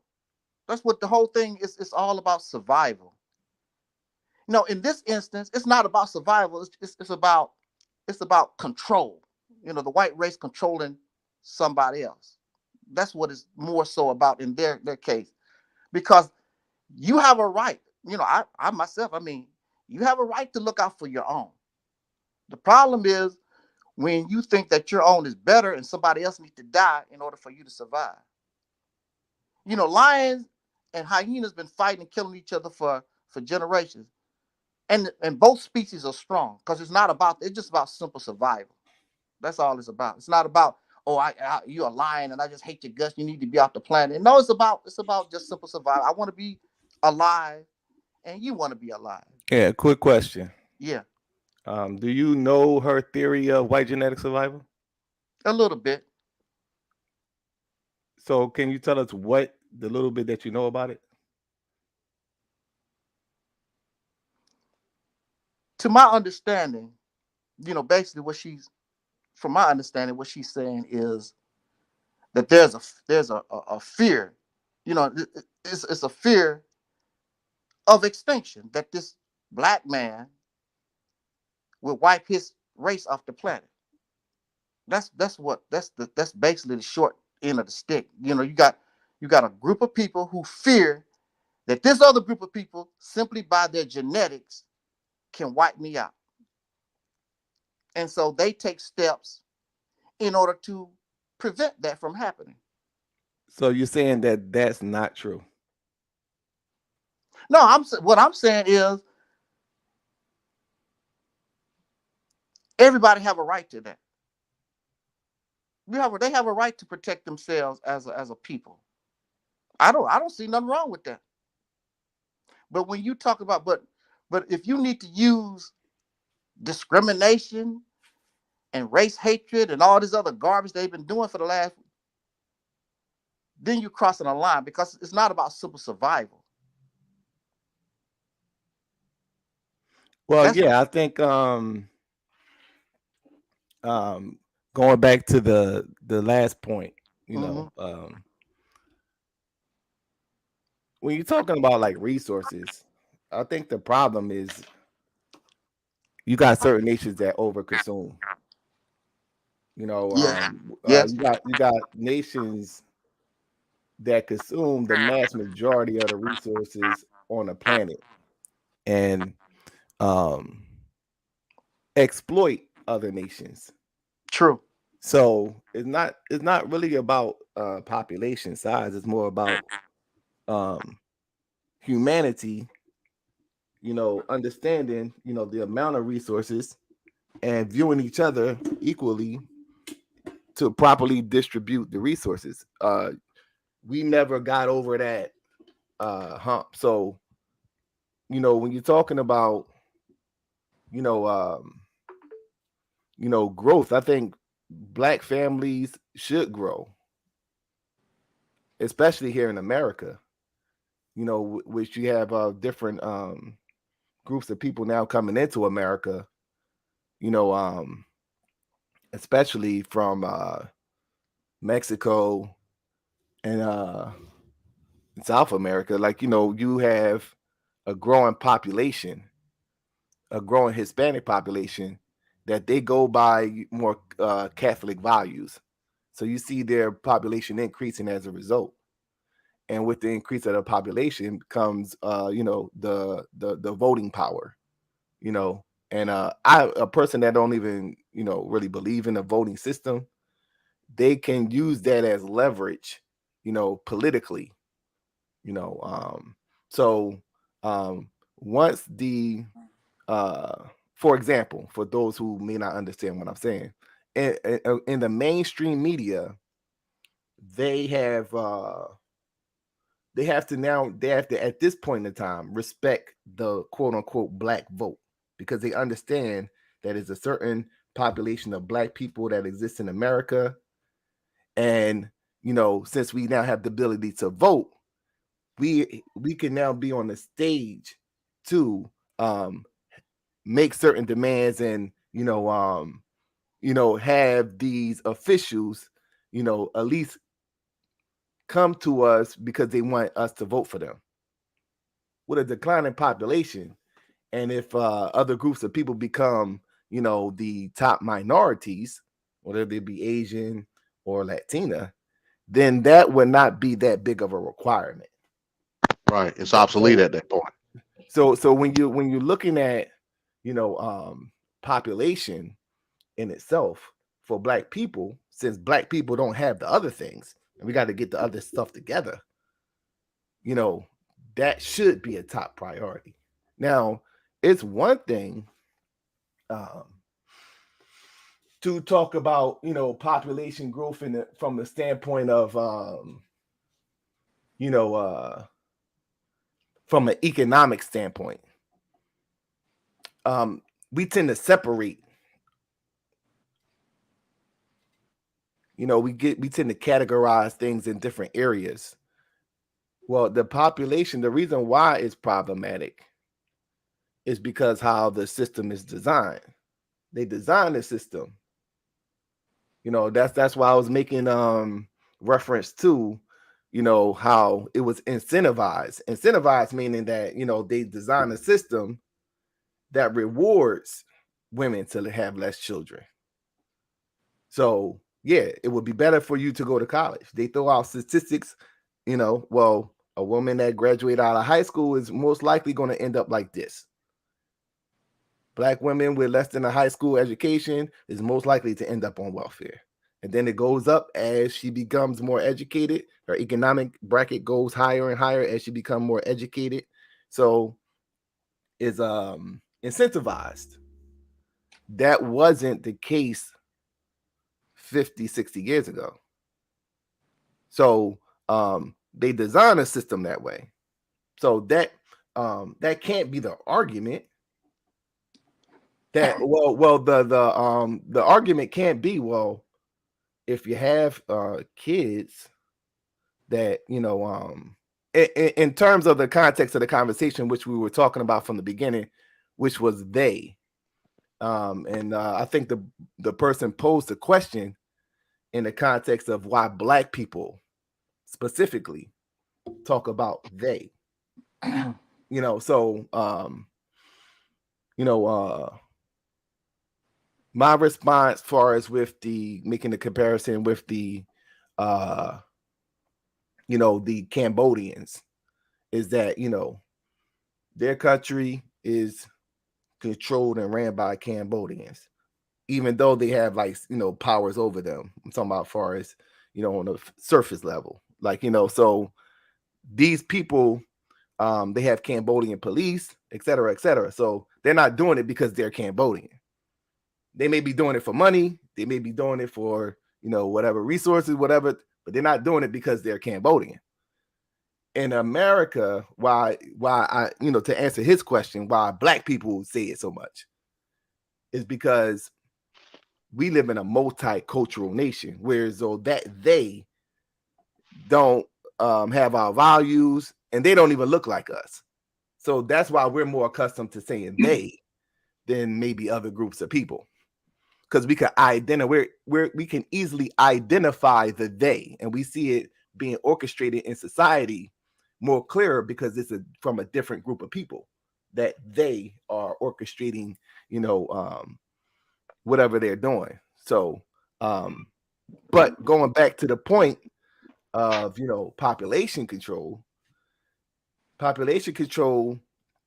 is a systemic thing, whereas though they constructed not just the physical aspect of population control, which would be lowering the births through contraceptives and abortion, but they also designed a system that once again incentivize people from having low birth rates, and then they stigmatize people who have a lot of children.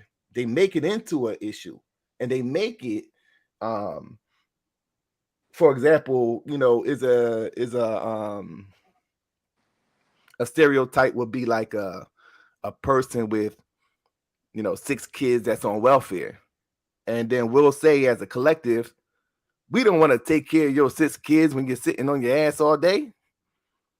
So this is something that was stigmatized. It's a demonization of people having more kids. But it's not because of the fact that this person is a lazy person that just want to have a lot of kids that's just consuming shit. Because the Western nations overconsume. We throw food away every day. So it's really not about that. Right. So when you're talking about, when you're getting into the philosophy of what was a 4-time eugenicist, when you read into the works of the Charles Davenports and the Harry Laflins, these were the original eugenicists. These are the people that started American eugenics. You see what the real purpose is, maintaining this lower population. They wanted to manufacture a more superior race, and since they had racist intentions behind it, they assumed that the white race was just a naturally superior race. So that will be the foundation of population control, and it goes back into Darwinism, really, because that will lay the foundation of what Francis Galton would then call eugenics. So this is like they looking at it from today. They're looking at it from a more scientific aspect, but yeah, at a point in time, yeah, it was a racial thing based off of race, and they targeted specific groups of people as a result of that. So it was population control, because you got positive eugenics and you have negative eugenics. Positive was actually to have more or produce more of the I guess more superior offspring according to their philosophy.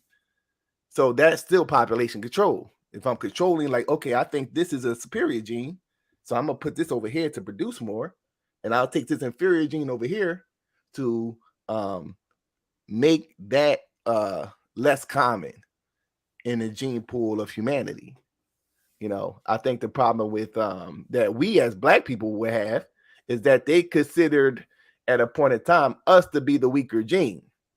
So it was a systematic effort into trying to find ways to lowering the population of black people. They were able to execute that via, contraceptives and abortion. Yeah, soul in his bag. I forgot that. That's solar thing right there. He break that down all the way. But even to put it from a political standpoint, right? Remember, and we talk about how the white birth numbers are dwindling. Remember white flight. When white flight happened, it was more of a sense that we were separating from the blacks. The blacks were in control of these inner cities.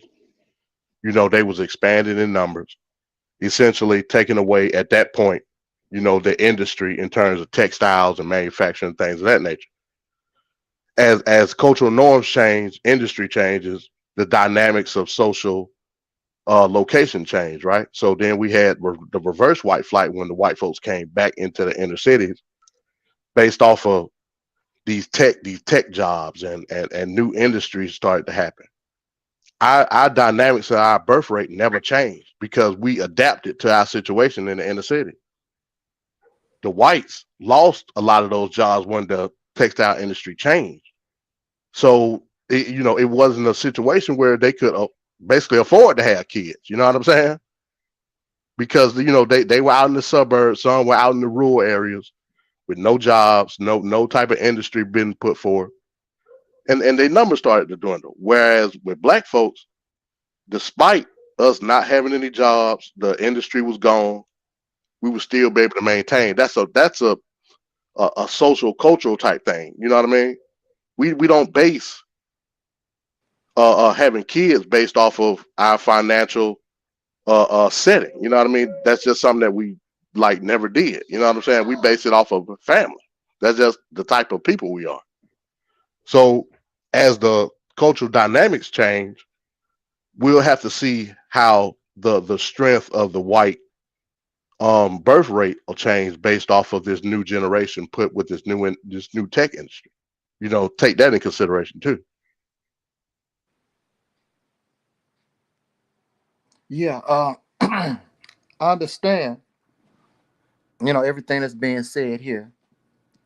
Um, I didn't hear a response to what you're gonna do. You want to spit out all these babies that's still not benefiting you. Yeah, what you gonna do with all this urine and feces that y'all accumulating? In nature,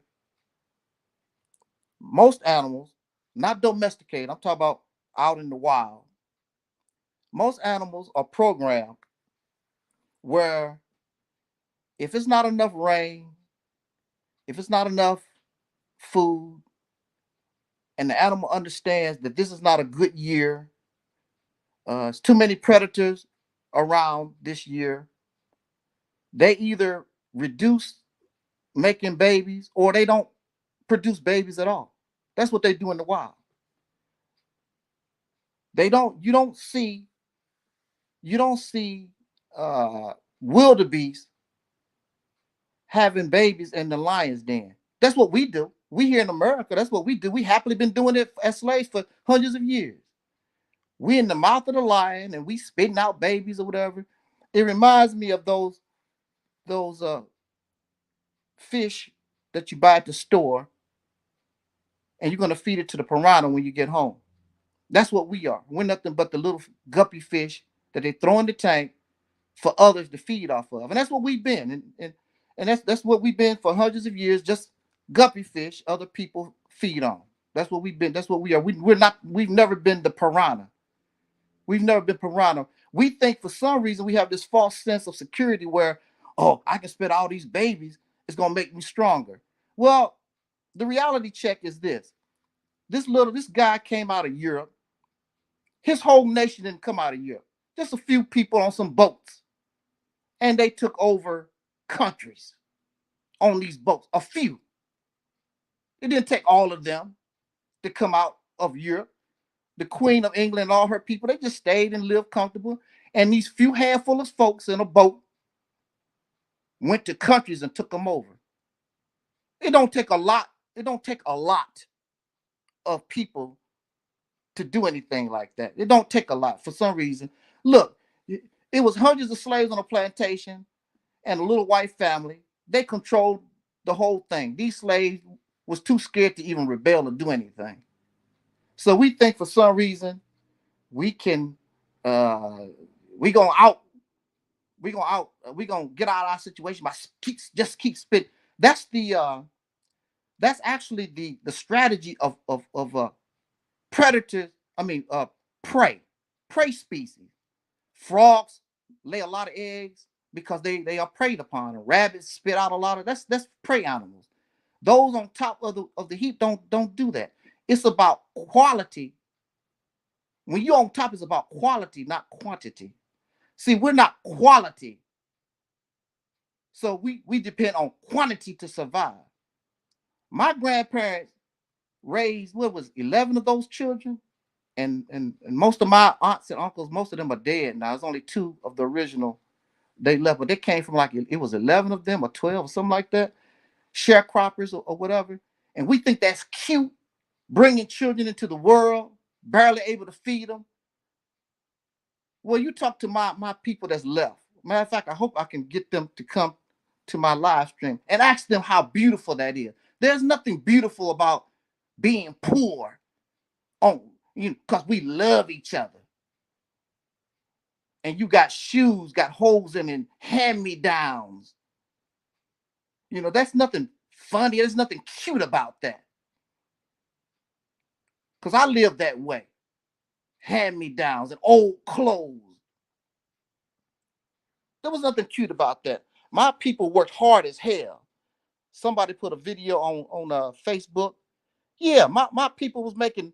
My auntie told me she worked from sun up to sundown for $1.13 picking cotton.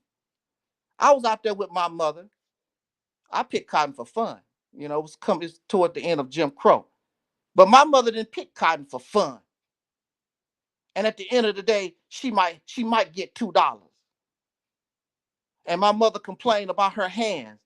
My mother always used to say, I don't even have woman hands because she picked all that cotton for years and years and years. Her hands was rough, picking cotton for years and years. And she didn't even get the $2 that she picked when she picked the cotton. It went to her parents.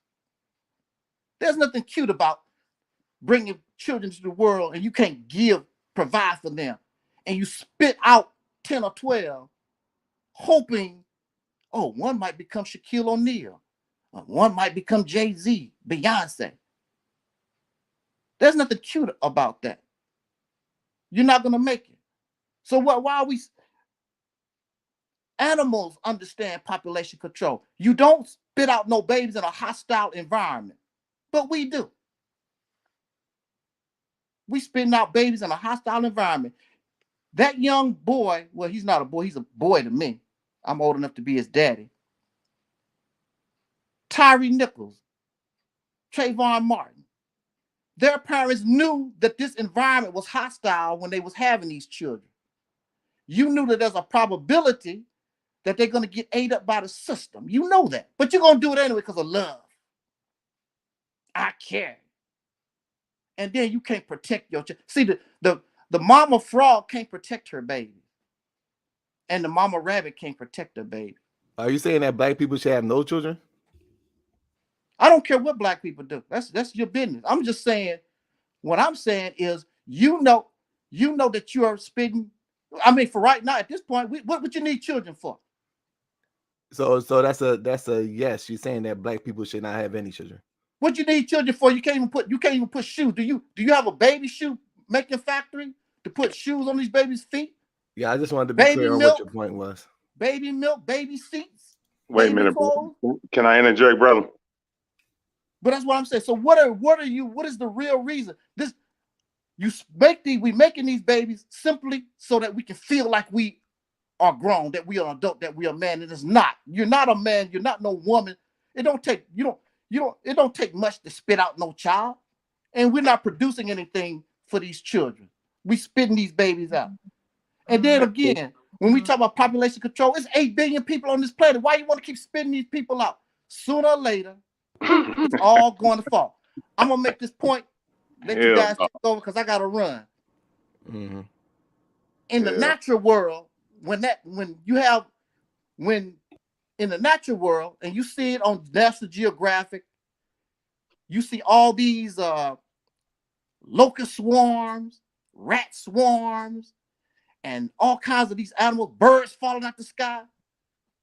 When it get to that point, when animals overpopulate like that, disease or starvation, something wipes them out until, and they die off to the point where they go back into natural, where they are naturally maintained. And this was getting ready to happen here with 8 billion people. This is ridiculous. 8 billion people on this planet.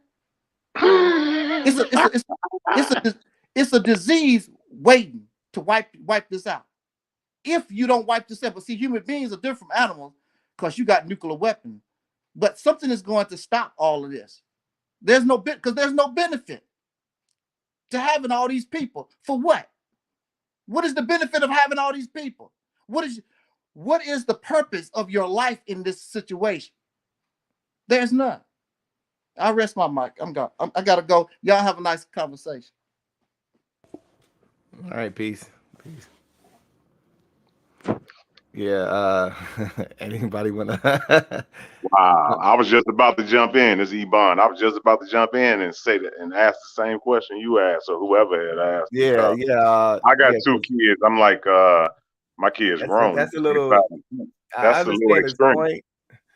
I understand his point, but that's a little dark right there. I mean, you're going down a dark rabbit hole. Like, humanity definitely. But I think he was I was trying to get specifically because on the one hand, he when they was in the trenches, he'll fight beside a white boy. And then it was like, I'm assuming, excuse me, I apologize if I'm misrepresenting him, but this is what I was taking. I think he was specifically talking about black people producing because he was using the analogy of, the rabbits is like, the rabbits and, you're creating babies, around lions and they're going to get eaten up anyway. So why even have them? So I don't think he was just talking about humanity, period. He was specifically talking about black people having babies. From my understanding. Yeah, so it's like, yeah, bro. This is the thing, though, bro. This is the thing. Everybody's situation ain't the same. I think he comes from a viewpoint. Well, I know my mom, she had 10 brothers and sisters. We came from a big family, and so on and so forth. But it became smaller and smaller. That was because of whether it be economics or education wise. But when you just sit up and say, what we going to do with all of this, we going to do just fine. Yeah, there's things that we have to overcome. That's why you have science and mathematics and STEM is being pushed now. But to say what we going to do with all this, that's a real vague statement. As long as there are men and women on the earth, you're not going to have 8 billion eunuchs walking around. There are going to be sexual relations that happen, that occur, whether you married or not married. So that standpoint of what we going to do with all these kids that's running around here, and I get the standpoint as far as people living on the system and you steady pumping out kids and you taking away from the system year after year after year after year. You ain't even got no drive to do nothing. But to say what we going to do, I mean, the earth going to keep on surviving like it has been. It ain't going to be no doom and gloom. But what's the problem with that, though? Like in terms of like, and this is kind of a murky territory. I think living in this society, right? Okay, I think that every human deserves a meal, and we don't even do that here in America. But there are like facilities that we with our tax dollars pay, to maintain for like homeless shelters, right? What's the matter with that? You know what I'm saying? Like, I don't mind paying a little bit of my money, my tax dollars for them to make a facility for a person that is homeless. Because it's going to be the bare, like, it's going to be, taking care of their basic necessities, But if you want, like, the other stuff, you can get that. Here in America, you just got to have the right drive, right motivation, you know what I'm saying?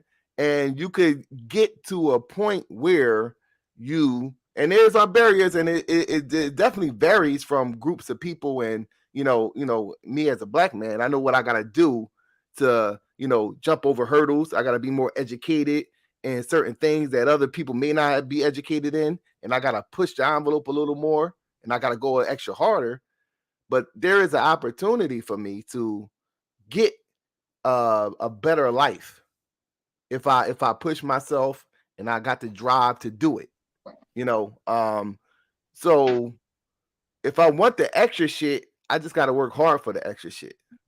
Right. And that's what it comes down to when I was asking about they earlier. We come with that mindset. It's like, I wanted to ask him two questions. What is the ideal population, and whether or not he has kids? You know what I'm saying? Because it's like, I never really heard nobody say what we need to. Hey man, you're talking to a person that doesn't have any kids that totally disagrees with what he's saying. Like, okay, he don't have no kids, right? Or you saying you don't have no kids? I don't have any kids. I don't know about him. Okay, but I totally disagree with what he's saying. Right, me too. Likewise. So I do. But like, yeah. So, yeah. Well, that's in America now. Is there racism in America? Yes, we're still getting over those hurdles of racism. Is it a lot of things specifically with black men? Yes, I agree. I do believe that. But I also believe that,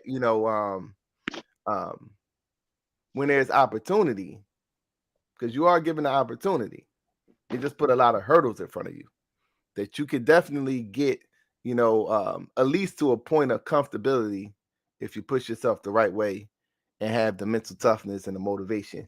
But that's what's attacked from the time that, a lot of the black men are children.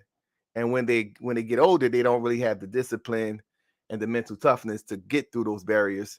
So that would be, once again, a more systemic thing that's going on that we have to overcome.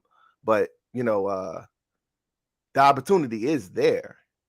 So it's just like, yeah, I think that probably would be,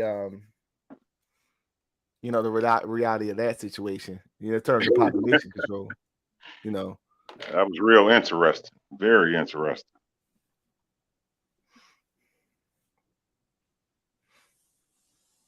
But y'all was talking about reparations, right? That's what the conversation was about. When I first came on, somebody said something about reparations. Yeah, the brother, he had mentioned it for a minute, but it didn't really gain any traction, I don't think. Okay.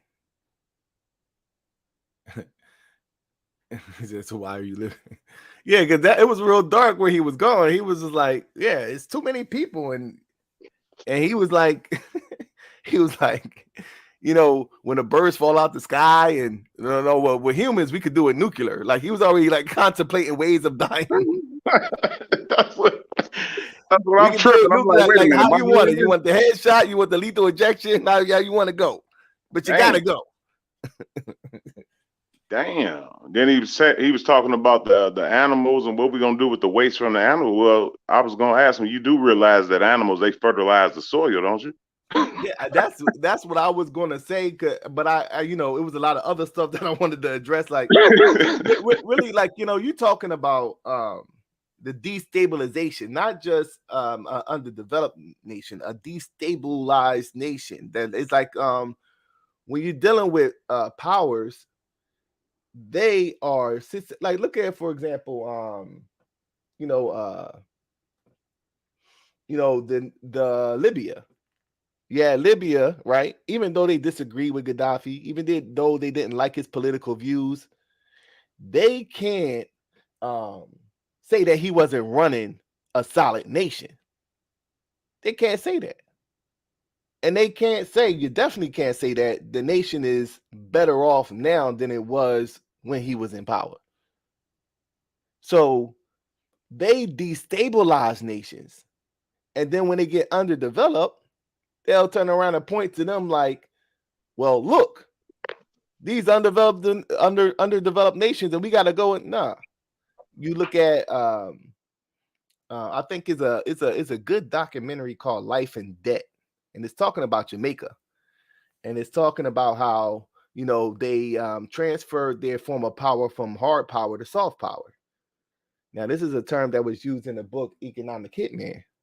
That the soft power would be they just they put puppets into power, and they control that particular nation's economy. It's no different than what they do to individuals that are in debt here in America. They'll give them a boatload of money that they know that they can't pay back, for their nation.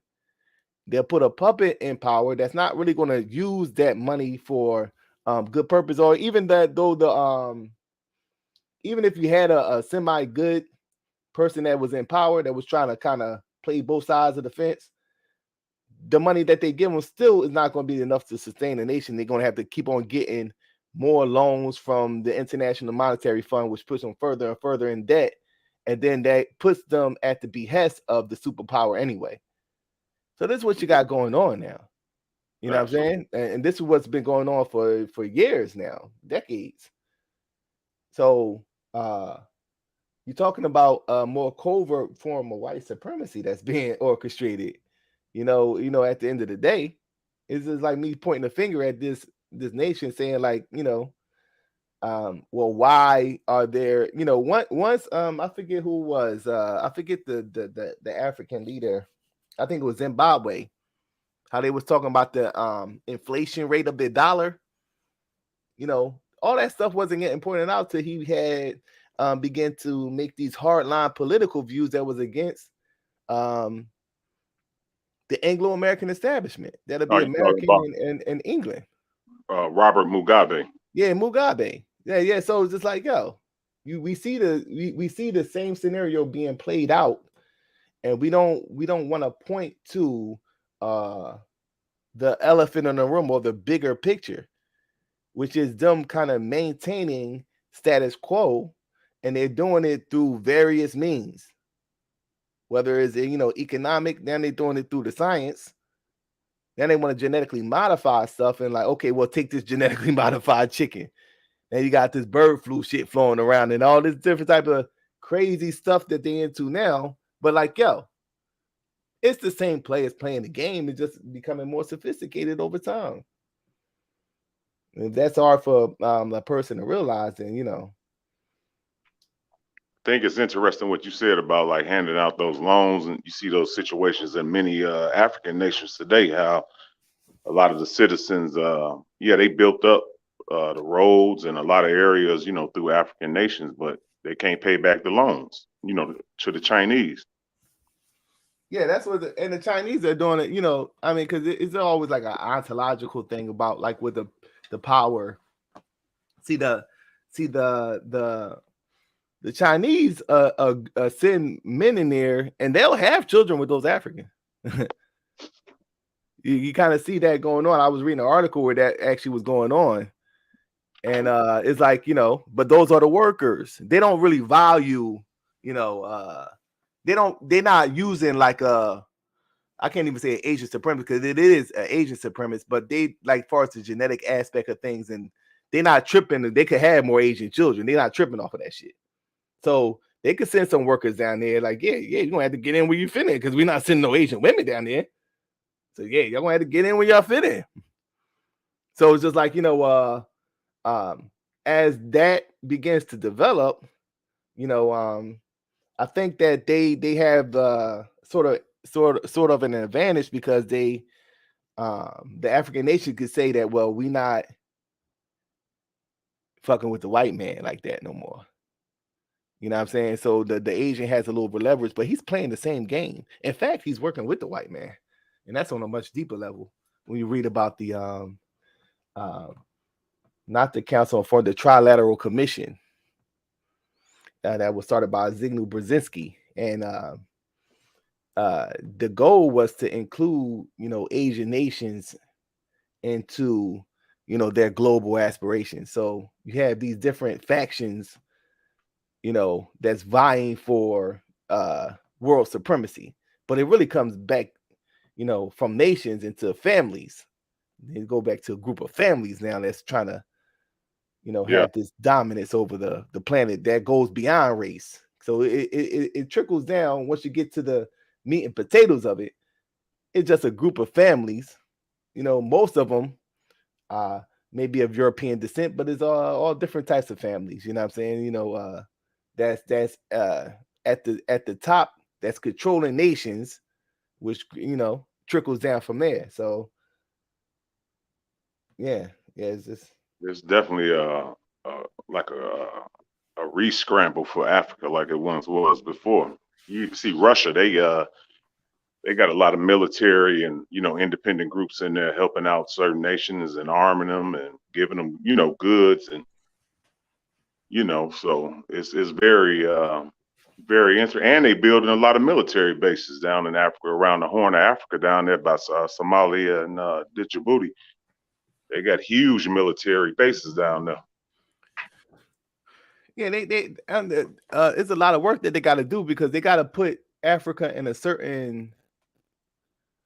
They have to develop Africa in order for us to make this transition into this technocracy. Africa can't be that underdeveloped. So it has to be. They have to get them through. Like they have to rapidly push them through an industrial age, because that's what they was holding back. African for decades, damn near a century, has been requesting that railroads and things of that nature be built more in Africa. You know, but it was being stagnated because they know the ramifications of what's going to develop as a result of that. Absolutely. Obviously, more jobs, better education. So as the people become more educated and more savvy, as far as with the industrial technology of the time, that's going to lead into, you know what I'm saying, like it's going to become problematic politically. So they wanted to keep them, you know, pre-industrial. But as now we're beginning to transition from industrial, you know, they need them to be industrialized now because they still have to manufacture those natural resources that they're pulling out of Africa. So the thing now is, okay, well, we can industrialize Africa and still manufacture the resources there, and then we could still ship it out to um, these nations that's now, we don't have the factories. We're tearing down all the factories now. We don't have none of that shit now because all our shit is going to be based off of, um, us being connected to, um, the internet, Wi-Fi. Yeah. You know what I'm saying? So yeah, we're going to put all that shit now in Africa. We're going we're Not going to only, we're going to manufacture the goods now in Africa. not only that, China and Russia are militarizing Africa too. They're doing trainings. They have down in South Africa, they have this thing called Operation Masi, where now, because America wants different countries in Africa to take a side on the Ukraine situation, but like you said, because China and Russia has already built hospitals and roads, they've already jumped the gun on the military training now too. Absolutely. Absolutely. Russia, they definitely in the Central Republic of Africa, and they around like Burkina Faso, Mali, all up in there. They got Facts. all type of groups And you can almost training and anticipate soldiers. another. Oh, I'm sorry, bro. No, no, they got them all over there, and even on our resources that we're using right now, our cell phones. Coltan coming out of the Congo, cobalt, lithium. It's a big push. Like we all see, some may know, going to electric vehicles. That's already a law by 2035. California and New York, you got to have one. They're gonna eventually get back on this. We all connected. It's I all mean, gonna be but connected. can we be mad though? I mean, it's business. I mean, you've got them, like say Russia, China building roads and building hospitals and training military down there. I mean, it's just business. I mean, what? I mean, I've heard some people say, "Oh, that's another form of colonialism," but I mean, it's business though. It's money. At the end of the day, if it don't make dollars, it don't make sense. That's always been my argument. I agree with you, brother. I say the same thing to one of my guys I work with. He said that, man, what about the jobs and this and that? It's gonna be more jobs in another sector, brother. That's what I always tell him. That's how the world ain't gonna stop for me and you. It's gonna keep advancing, brother. If that was the case, we'd still be riding on horses. You know what I'm saying? In a buggy. You know, you just gonna get with it or you gonna get, left behind. Right, right. But I mean, I've heard people talk about, oh, well, this colonization, this and that. But at the end of the day, them Haitians, different countries in Africa, they're looking at the progress. Like you say, now they're bringing them into industrial age, and it's like they came from what being independent African, all African nation, this and that. But at the end of the day, they looking at what benefits them at the end of the day. You know what I'm saying? How does this benefit me and my family? You know what I'm saying? Yeah. The pushback is why hasn't any of these African nations got the wherewithal to industrialize themselves or create the infrastructure on their own based off of the colonization that they've already saw?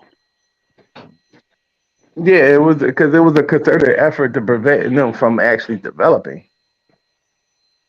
Like, you know what I'm saying? Like, Right. it's like uh um it's a book called, I think how Europe underdeveloped Africa. Right. And Yep. once again, when you're still working up, to uh for the basic necessities, you don't even have libraries, and just basic things that a nation needs to even get to the point where they're comfortable enough to begin to innovate. Then you're going to have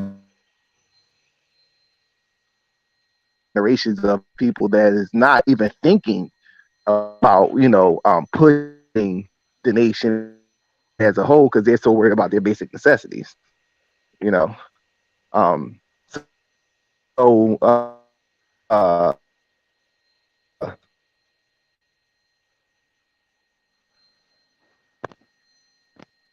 Damn, what happened? I don't know. It's breaking up on my end too. Yeah, he's breaking up bad.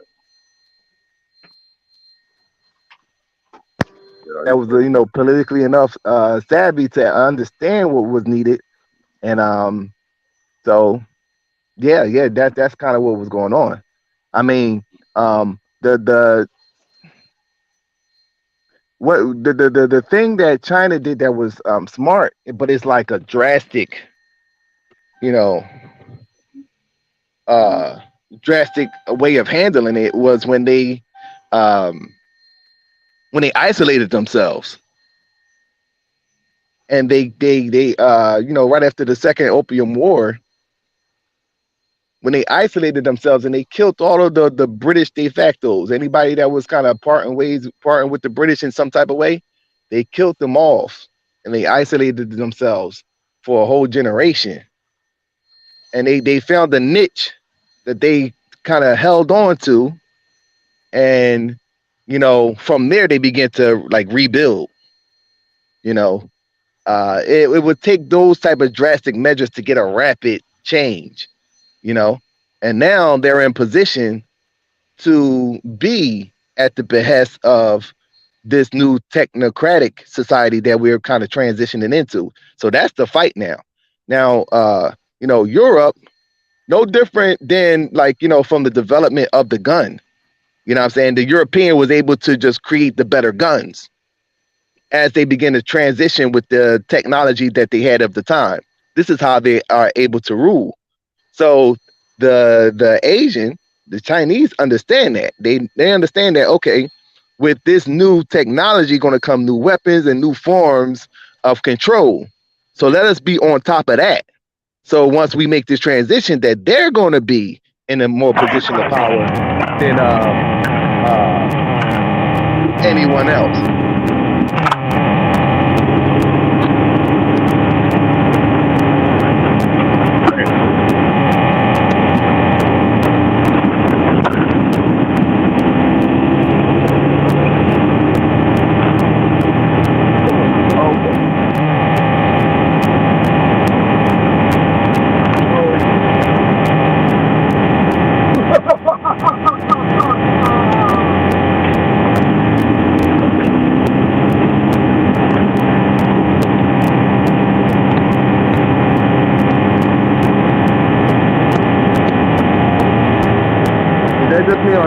feedback. Hey, well, I'm gonna get ready to jump off here. I can't hear nobody. I'm about to get ready to jump out of here, man. Yeah, I think it went away. It was sounding like it was like a feedback or something on it. All right. Hey, y'all have a smooth day. I'll probably jump back on later on if I'm available. Y'all be cool. All right, bro. peace, man. All right, peace for sure. Hey, Blackson.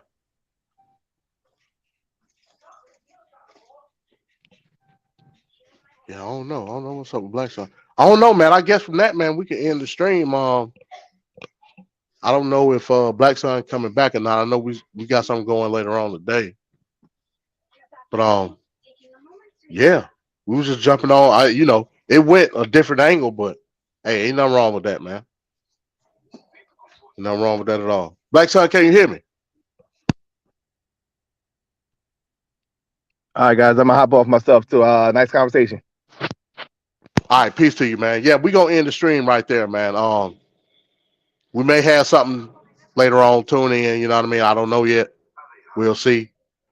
I guess, with Black Sun Blessing, man, we'll end the stream right there, bro. Shouts out to everybody in the chat. Hey, Trevor, man. Hey, I agree with that. I second that. So we'll see what's up with that. But other than that, yeah, man, tune in later on, man. Peace.